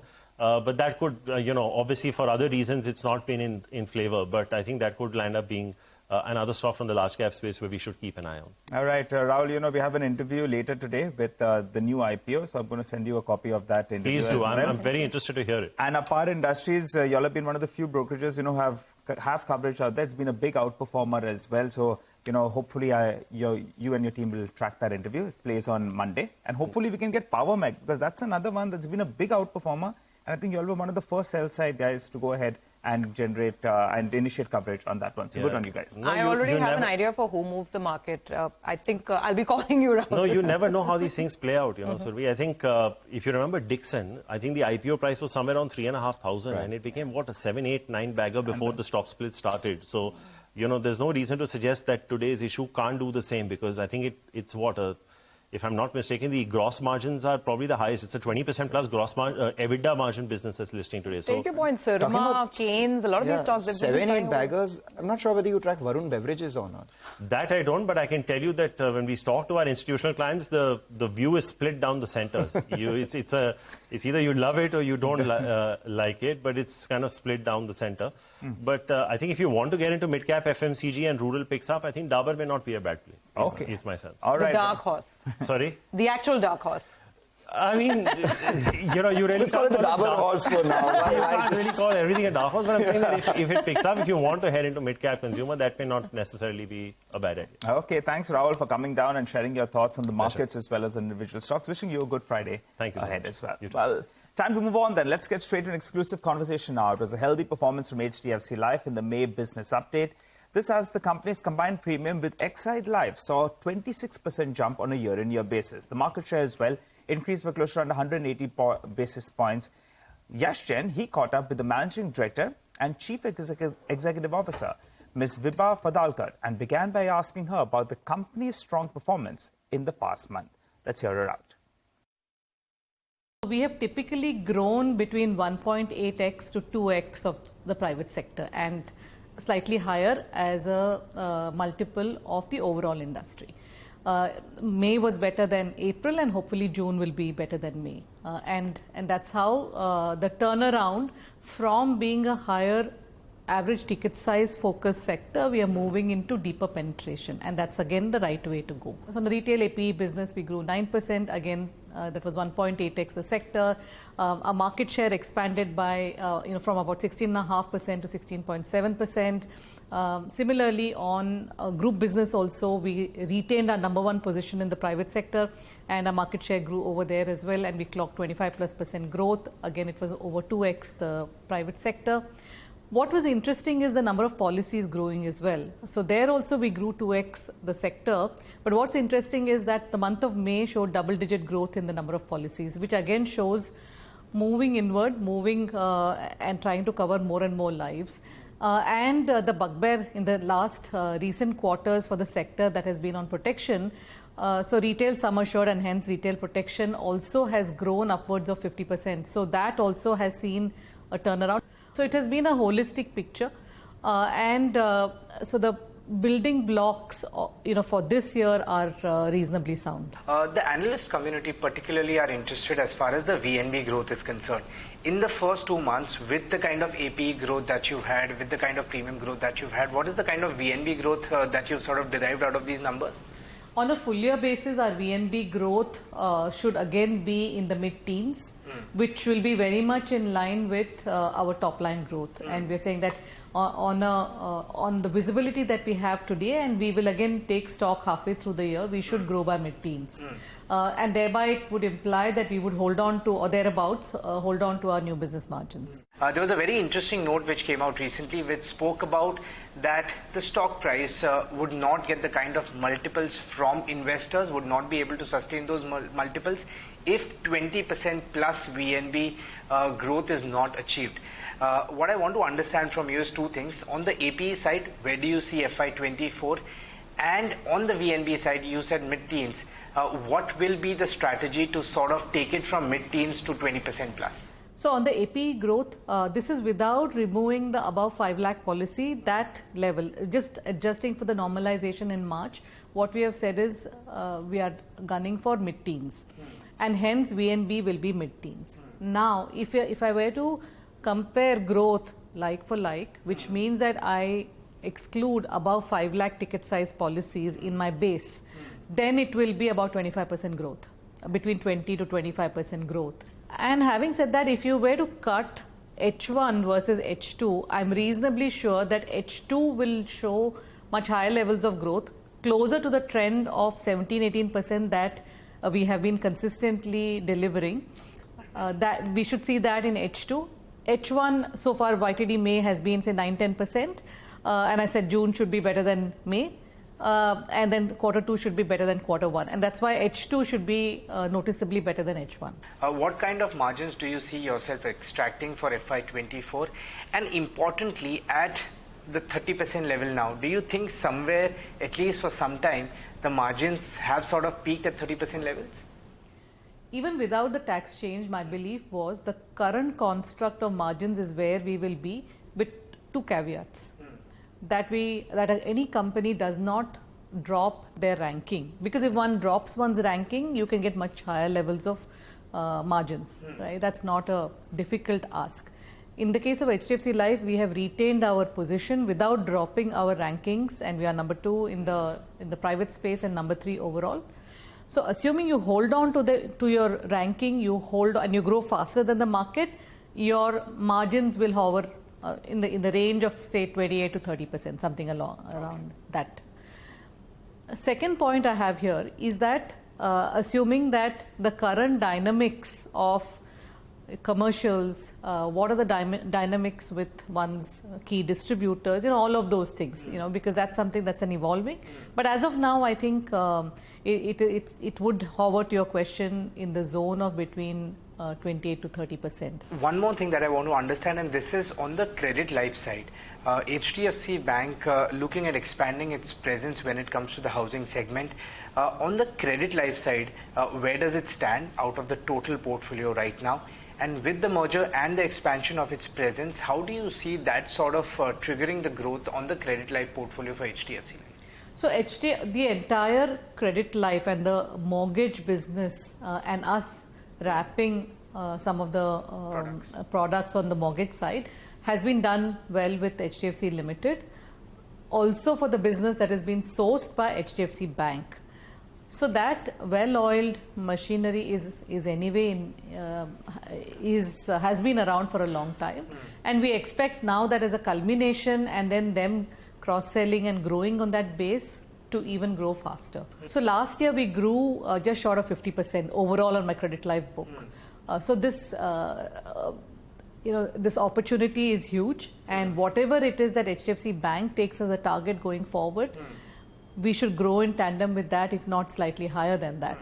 What could be the immediate gains that would be reflected as far as your financials are concerned from Exide Life, and how soon do you see those tangible gains start appearing? So in terms of having an entire vertical, which is our agency business channel, that has been consummated within overall HDFC Life. We were small, and the erstwhile Exide Life was a lot bigger. Correct. So they are now running this entire channel, and our tier 2 and 3 strategy this year, along with the customer acquisition in terms of more and more covering more and more customers. So that is one stated objective, and the second is making inroads into tier 2 and 3. I'll give you one data point. Tier 2 and 3 used to be about 60% in terms of number of policies for HDFC Life. Today it is about 75% because of this. And happy to say that we have managed to retain almost all our key partners that were there, that were attached to on the distribution Life. side. On the distribution side. Yeah. Second is on embedded value. Very well run company, no skeletons in the closet, touch wood. Up to now, whatever we thought we were buying is what will unwind, and so that are also great level of comfort that we've got. As far as solvency and margins both are concerned, the reflection is very well factored in to what we see on HDFC Life right now, and no negative surprises there as well. Absolutely, and hopefully we pleasantly surprise people who are tracking us, because we delivered margin neutrality at least 3 quarters before what we had hoped, because we had shared that Exide Life, because they lacked scale, their margins were low single digits versus us being close to 30, between 26 to 30. And we delivered last year margin neutrality ahead itself. So, which just means that HDFC Life's margins would have been higher to make up for the shortfall. Correct. Right, so absolutely. So that is also very much on track. And solvency, we ended at 203%, including Exide Life, the erstwhile, and so that's at a comfortable solvency. Aberdeen, erstwhile Standard Life, sold about 1.6% stake in HDFC Life. Just want a confirmation, was that stake bought by HDFC, and are we through that 50% threshold? No, that stake was not bought, because there is some approvals, regulatory approvals that are still pending to be able to buy our stake. Hopefully that should come very shortly, and then they will be able to buy. So HDFC wasn't the buyer in that block deal? No. All right, that was a conversation with HDFC Life. While that conversation was underway, the Nifty has hit the highs of today's trading session, and that's on account of a bunch of stocks which are doing well. One, we have the Nifty Bank crossing past that 43,700 mark. Secondly, we have Hindalco, which has moved higher. Dr. Reddy's doing well. Of course, they don't account for a large weight on the index, but a couple of stocks which are doing extremely well. Britannia has hit a fresh record high. Ultratech Cement doing well too. The party in the mid-cap end of things is even louder. We have Ashok Leyland, which has moved to the high point of trade. Canfin Homes doing well. And GSPL, along with InfoEdge too, has moved to the high point. What we'll do is take a short break. On the other side, we will discuss the business of Landmark Cars. Sanjeev Thakkar joins in. Remember, they tied up with MG Motors for a dealership. We'll also be joined by Chandraprakash Padiyar, who's a senior fund manager at Tata Asset Management, and Anand Shah, who's the head PMS and AIF at ICICI Pru, to discuss about the mid-cap and the small-cap space.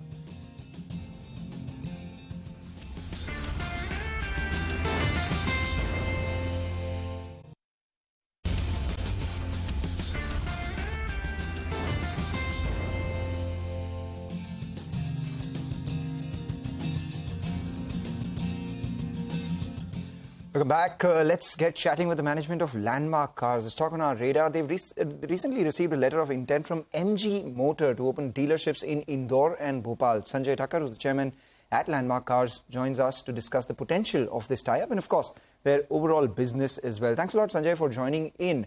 MG Motors, can you tell us, the kind of cars that they sell in India right now in terms of revenue, And what is the potential for you, especially coming in from places like Indore and Bhopal? Yeah, so the focus of our group, thanks for having me first. The focus of our group is to focus on premium and luxury cars. We know that the average selling price of what India buys is continuously going up. So we have realized that this is the space to be. So today we are the largest partners for Mercedes-Benz, for Volkswagen, for Honda, for BYD, for Jeep, and meaningful partners for Renault. So we are playing the premiumization game in India. Now, MG Motor fits right there with the SUVs that they make, the electric cars that they make. So this is where we are partnering with them. The focus of the group also has been to go deep in a geography. So we are already present in the state of Madhya Pradesh with our Honda and Mercedes-Benz dealership. And so this will be complementary to what we do. And we have kind of recently read articles about MG Motors getting into some JV and all that. We'll see how that plays out. All right. I can't really comment on that. But I think the future is bright for the premium cars in India. All right. Hi, Sanjay. Good morning. Nigel on this side. So good to hear that, you're sounding confident. You're spreading across the geography as well across the country, which is good news. Now, premiumization you mentioned numerous times. And in the last year, the average selling price per unit moved from around that 14 lakh to around close to around 18 lakh odd. Do you see this sort of a trend continue? And what could that average number be for this year? Very, very roughly, as things stand. Yeah. So I was reading a research report of ICICI and what they mentioned, and very interesting stuff.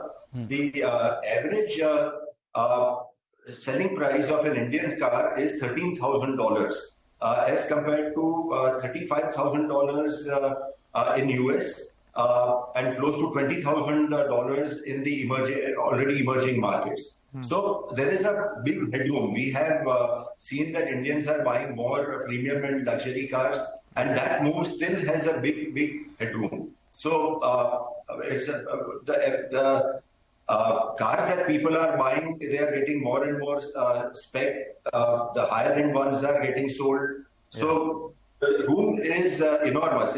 I think it's Sanjay, in the past 45 days or so, whether you're talking about this ICICI Securities report or you're talking about a Monarch report that came in earlier as well, people believe that you're moving in the right direction. What we're looking forward to is your estimates in terms of numbers. Last year, you had a big increase. On a base of around 14 lakh, you're moving to around 18 lakh average selling price. Wow. I'm wondering how people can afford these kind of cars. But you tell us your estimate for this year. Where do you see it go? Somewhere in the vicinity of 20 lakh, or do you expect it to stabilize at these levels? I understand this. We are a basket. So what we are playing is a basket of Mercedes-Benz, Honda, Volkswagen, and all that. So if the basket changes in favor of more expensive cars, my average selling price goes up. Also, what has happened is that we had closed some outlets of Renault in the last year. So that's why the number of small priced cars, the cheaper cars that we sold went down. But having said, the number is definitely going to go up this year also. Okay, so premiumization is the name of the game. While people are buying more and more expensive cars, and that's great news, Mr. Thakkar, I'm looking at your profitability as well, and specifically your margin profile, because if we look at a 3-year trend, then at a blended company level, EBITDA margins, they've been coming off. Our colleague tells us that they were at about 6.1% in FY21. You closed last year at about 5.5%. Why the margin decline, and can you reverse that given all the optimism, the premiumization and the growth that you just spoke of? So the point is that we have shut down some of the outlets that were loss-making for us. There was also, when you are talking about a financial year 21, it also coincided with some COVID times where we got support from the OEs. On a steady state basis, and this is a global phenomenon, the auto dealerships across the world are in the range of maybe 2.5 to 3% net profit margin on a steady state basis. So this is something that we believe is sustainable. The turnover will significantly grow from here. And at the EBITDA margin level, Mr. Thakur, so you're saying global net profit margin levels are 2.5-3%. What about EBITDA margin? What's the steady state for you that you will look at this year and beyond? Yeah, so we are looking at 6% plus and beyond. That's what we think is something which is sustainable. And also, mind you, my turnover is a little bit of a confusing thing because the Mercedes turnover is a notional turnover. So that's why there is a little bit of a confusion on that number. All right. So all things taken, 6% is what you're looking at. Globally, net profit margins are around 2 to 3.5%. And that's what you are looking at out there as well. Let's talk about a couple of other verticals of yours. You know, you have been mentioning how small car, rather used car business is a big growth opportunity for you. You are making a bigger foray there. And there, the gross margins are also 7 to 8%, which is higher than the other parts of the business. How much revenue currently comes in from used cars and how much will it be going forward, FY24 and onwards? Yeah, so this is a very important point that you are making. The Indian new car dealerships are not really focused on or successful in getting the used car piece up in a profitable way. We have had a lot of startups which have been burning money and disrupting the market in the last few years. Now that seems to have vanished from the market. The time has come for organized players to step in and do a profitable, sustainable kind of a business. And globally, for example, in America, 35% of the used cars sold are by the new car dealers. In India, this number is as low as, say, 4%. No, for you, how much is it doing it? Yeah, just one final question before we let you go. I think used car sales last year was around 85 to 90 crores, I think so. Where do you see that number headed for FY24? And also after sales, it was close to around 750 crores last year. Give us some details. Yes. What kind of a growth can we see on this sort of a base? And I ask this because this is crucial for your profitability, the margin front. Please go ahead. So our after-sales business has been growing at 20% CAGR for last maybe 9 years. And we see that continuing for a very long time. It is an annuity type of a business.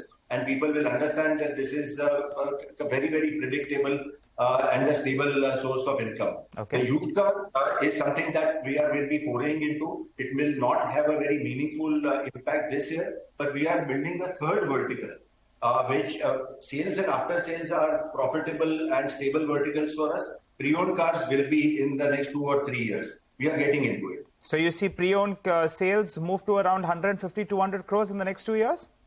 So maybe more than that. It's just that we have been selling it back to back right now. We will be now buying our own branded cars and selling from our own showrooms, the same brands that we are representing today. So that is what the focus of the company will be. Okay, got that. We will leave it on that note. Thank you very much for joining in. Appreciate you giving us all the details on the business. Well, with that, we have to move on with the news that the markets are actually picking up some momentum and steam. We are up 80 points on the Nifty. Remember, the last highest level that we hit was 18,777. We're practically there right now. So let's see. The bulls are having a fantastic Friday, at least so far. We'll keep talking about the markets, give you more color on this. But let's also bring in our next set of guests. Mid and small cap indices have been enjoying a solid run since the 1st of April, since the rally really began. Mid cap index is up almost 11%. The small cap index is up about 16%. To talk about this mega mid cap small cap rally, we've got two fund managers joining in. We have Chandra Prakash Pariyar, Senior Fund Manager at Tata Asset Management, as well as Anand Shah, Head PMS and AIF Investments at ICICI Prudential AMC. Gentlemen, good morning and thank you very much for joining in. You know, first things first, I want to ask this question to both of you gentlemen on the quality and health of this rally and whether you still have ample opportunities and comfort when you look at the micro cap, small cap and mid cap screens. Chandra Prakash, let's start with you. What have you made of this mega rally and does it still give you ample comfort and opportunities? And thank you so much for having me or represent Tata Mutual Fund here on your show. Well, I would say that, first of all, we need to differentiate between mid caps and small caps. Both are having very different characteristics in terms of fundamentals. From a mid cap perspective, my own sense is that the opportunity size incrementally is reducing day by day. I think too much money chasing too many stocks probably. and this money flow continues. So having said this, I must one thing to highlight: when you look at the list of 150 names in the mid-cap universe, which is from the 101st company to 250th company in the market cap ranking, the market expectations, or let's say Bloomberg consensus expectations, is something like 50 to 80% earning growth over the next 2 years. So expectations are very high. And because of that, valuations have moved more like 25, 30p, FY25 estimates. So valuations are moving much higher on the back of high earnings expectations. Coming to small caps, though, you can still identify, there is still opportunity size where one can still probably look for or can identify companies available at 10p or closer to 10p. Okay. It's similar or maybe better earning growth as well. So maybe, having said this, opportunity size is reducing even in small caps because of this rally. All right. Hi, Chandraprakash and Anand. Good morning. Give us a couple of ideas, though, Chandraprakash. If you could tell us, there are some, there'll be some sectors as well. Maybe individual names you may not be able to share with us. But where are you seeing good value even after this run? So I think healthcare is one sector where we see some incremental value in. There is both from an hospital business perspective as well as maybe pharma as well. Incrementally, we've started seeing some amount of reduction in pricing pressure in the US. So maybe there could be there. Apart from this, manufacturing as a theme is something that we like.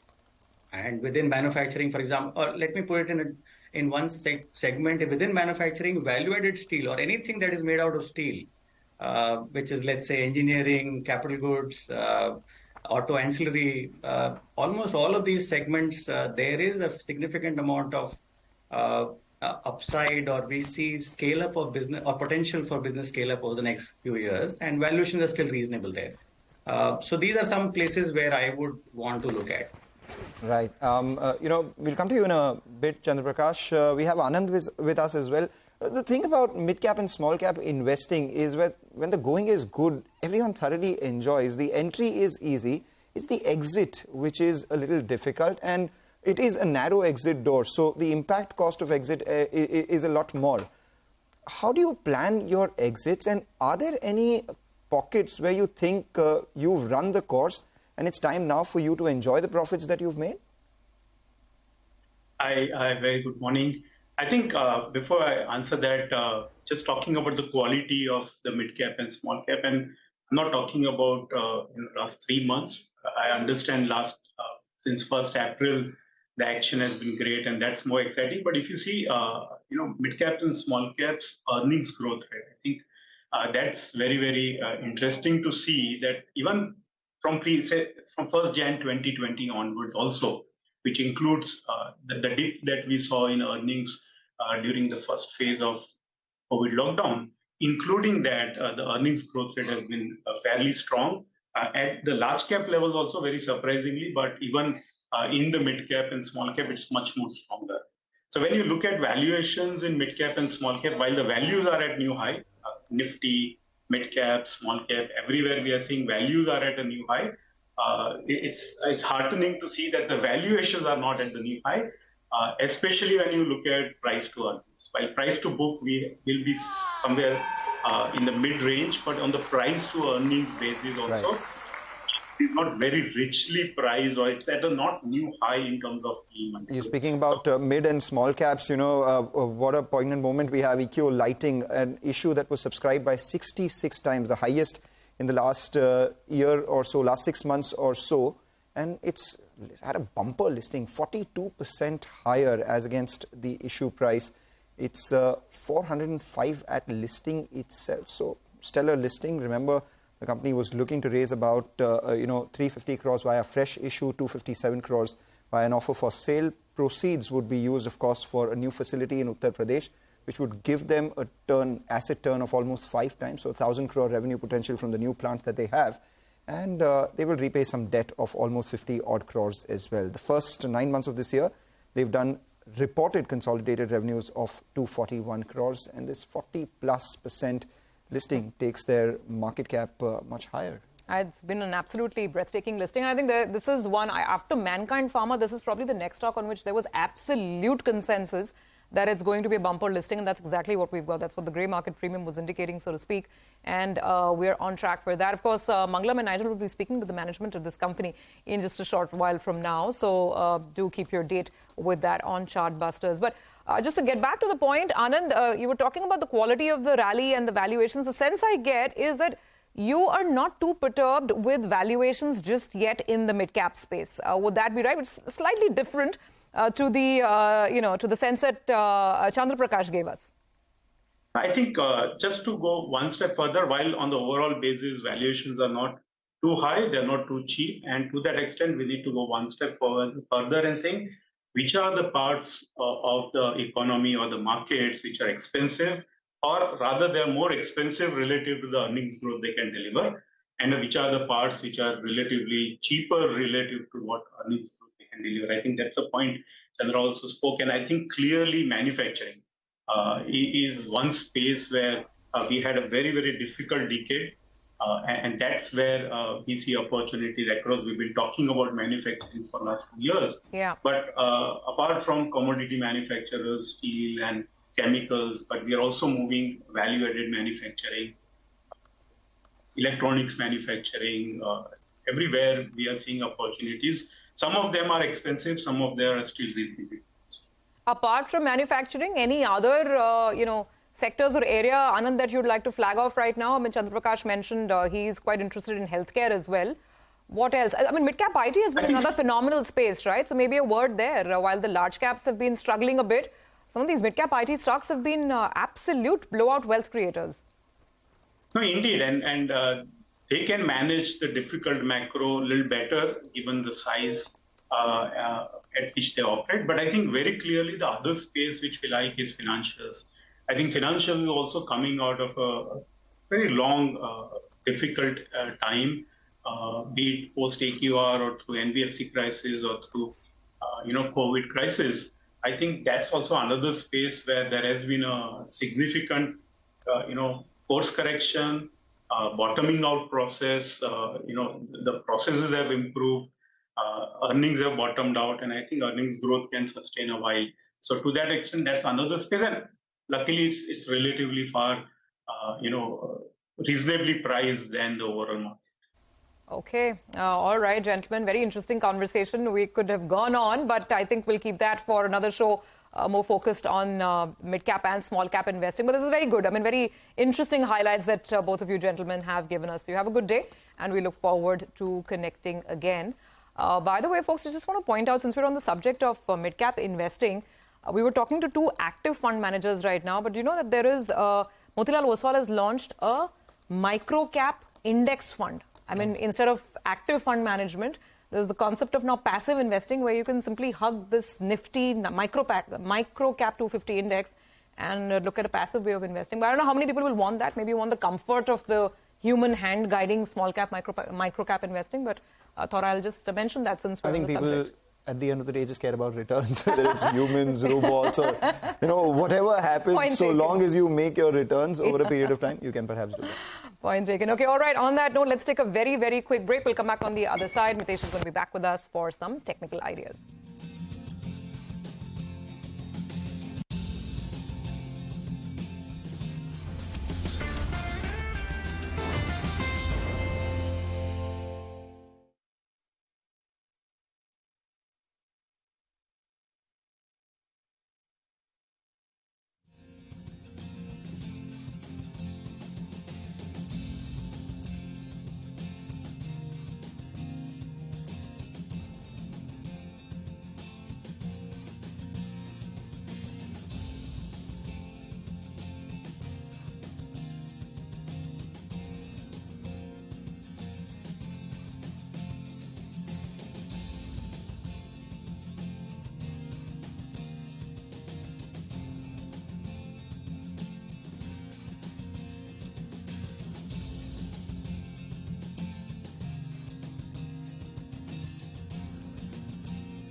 Welcome back. So there's plenty of green on the screen. It's up away for the Nifty, though we've cooled off from the highs of the morning session. No taking away from that. Mitesh Thakur is back with us. Mitesh, so what's the trade on the index now, Nifty, Bank Nifty? Okay, so good morning again. I don't have a trade on the Nifty, but on the Bank Nifty, yes, I suggested that we should use this morning bounce back to take some short positions. Disclaimer, we have 44,000 put options for the July expiry as a trading position, so we have a vested interest over here. But my belief is that the Bank Nifty will find it very difficult in the short term to get past 43,800, 900 range. So keep a stop above 44,000. And once we start breaking below this 43,450 levels, then I think the Bank Nifty could correct a bit, and we could see 42,600 to begin with, and then maybe lower levels. So I think there's some negative setup happening on the indicator charts of Bank Nifty. But otherwise, we have been trading with long buys on the stock side, particularly from the pharma and metal side. So I have two pharma stocks as recommendations right now. Biocon is a buy with a stop at about levels of 241. Look for a target of 255 to about 258 on the upside. And Granules is the other one. That's a buy as well. Keep the stop below levels of 286 and look for a target of 304. Okay, all right. Mitesh, thanks a lot for that. Well, let's turn our attention away from the equity markets. Manisha Gupta joins us to tell us what's going on in the commodity space. Morning, Manisha. Morning, Nigel. Thank you for that. Well, I'm looking at metals, which are awaiting more stimulus coming in from China. Until now, we've seen liquidity injections going in. We also have seen China cut medium and short-term lending rates. But the street is anticipating for something more. And the expectation is that by next week, you could be looking at key loan prime rates also being cut there. And that is where the street is taking a lot of support from. Support also comes in from the fact that the dollar index has continued to decline. We did see it slide below 102 as well. But dollar index has declined by 1.3% in this week until now.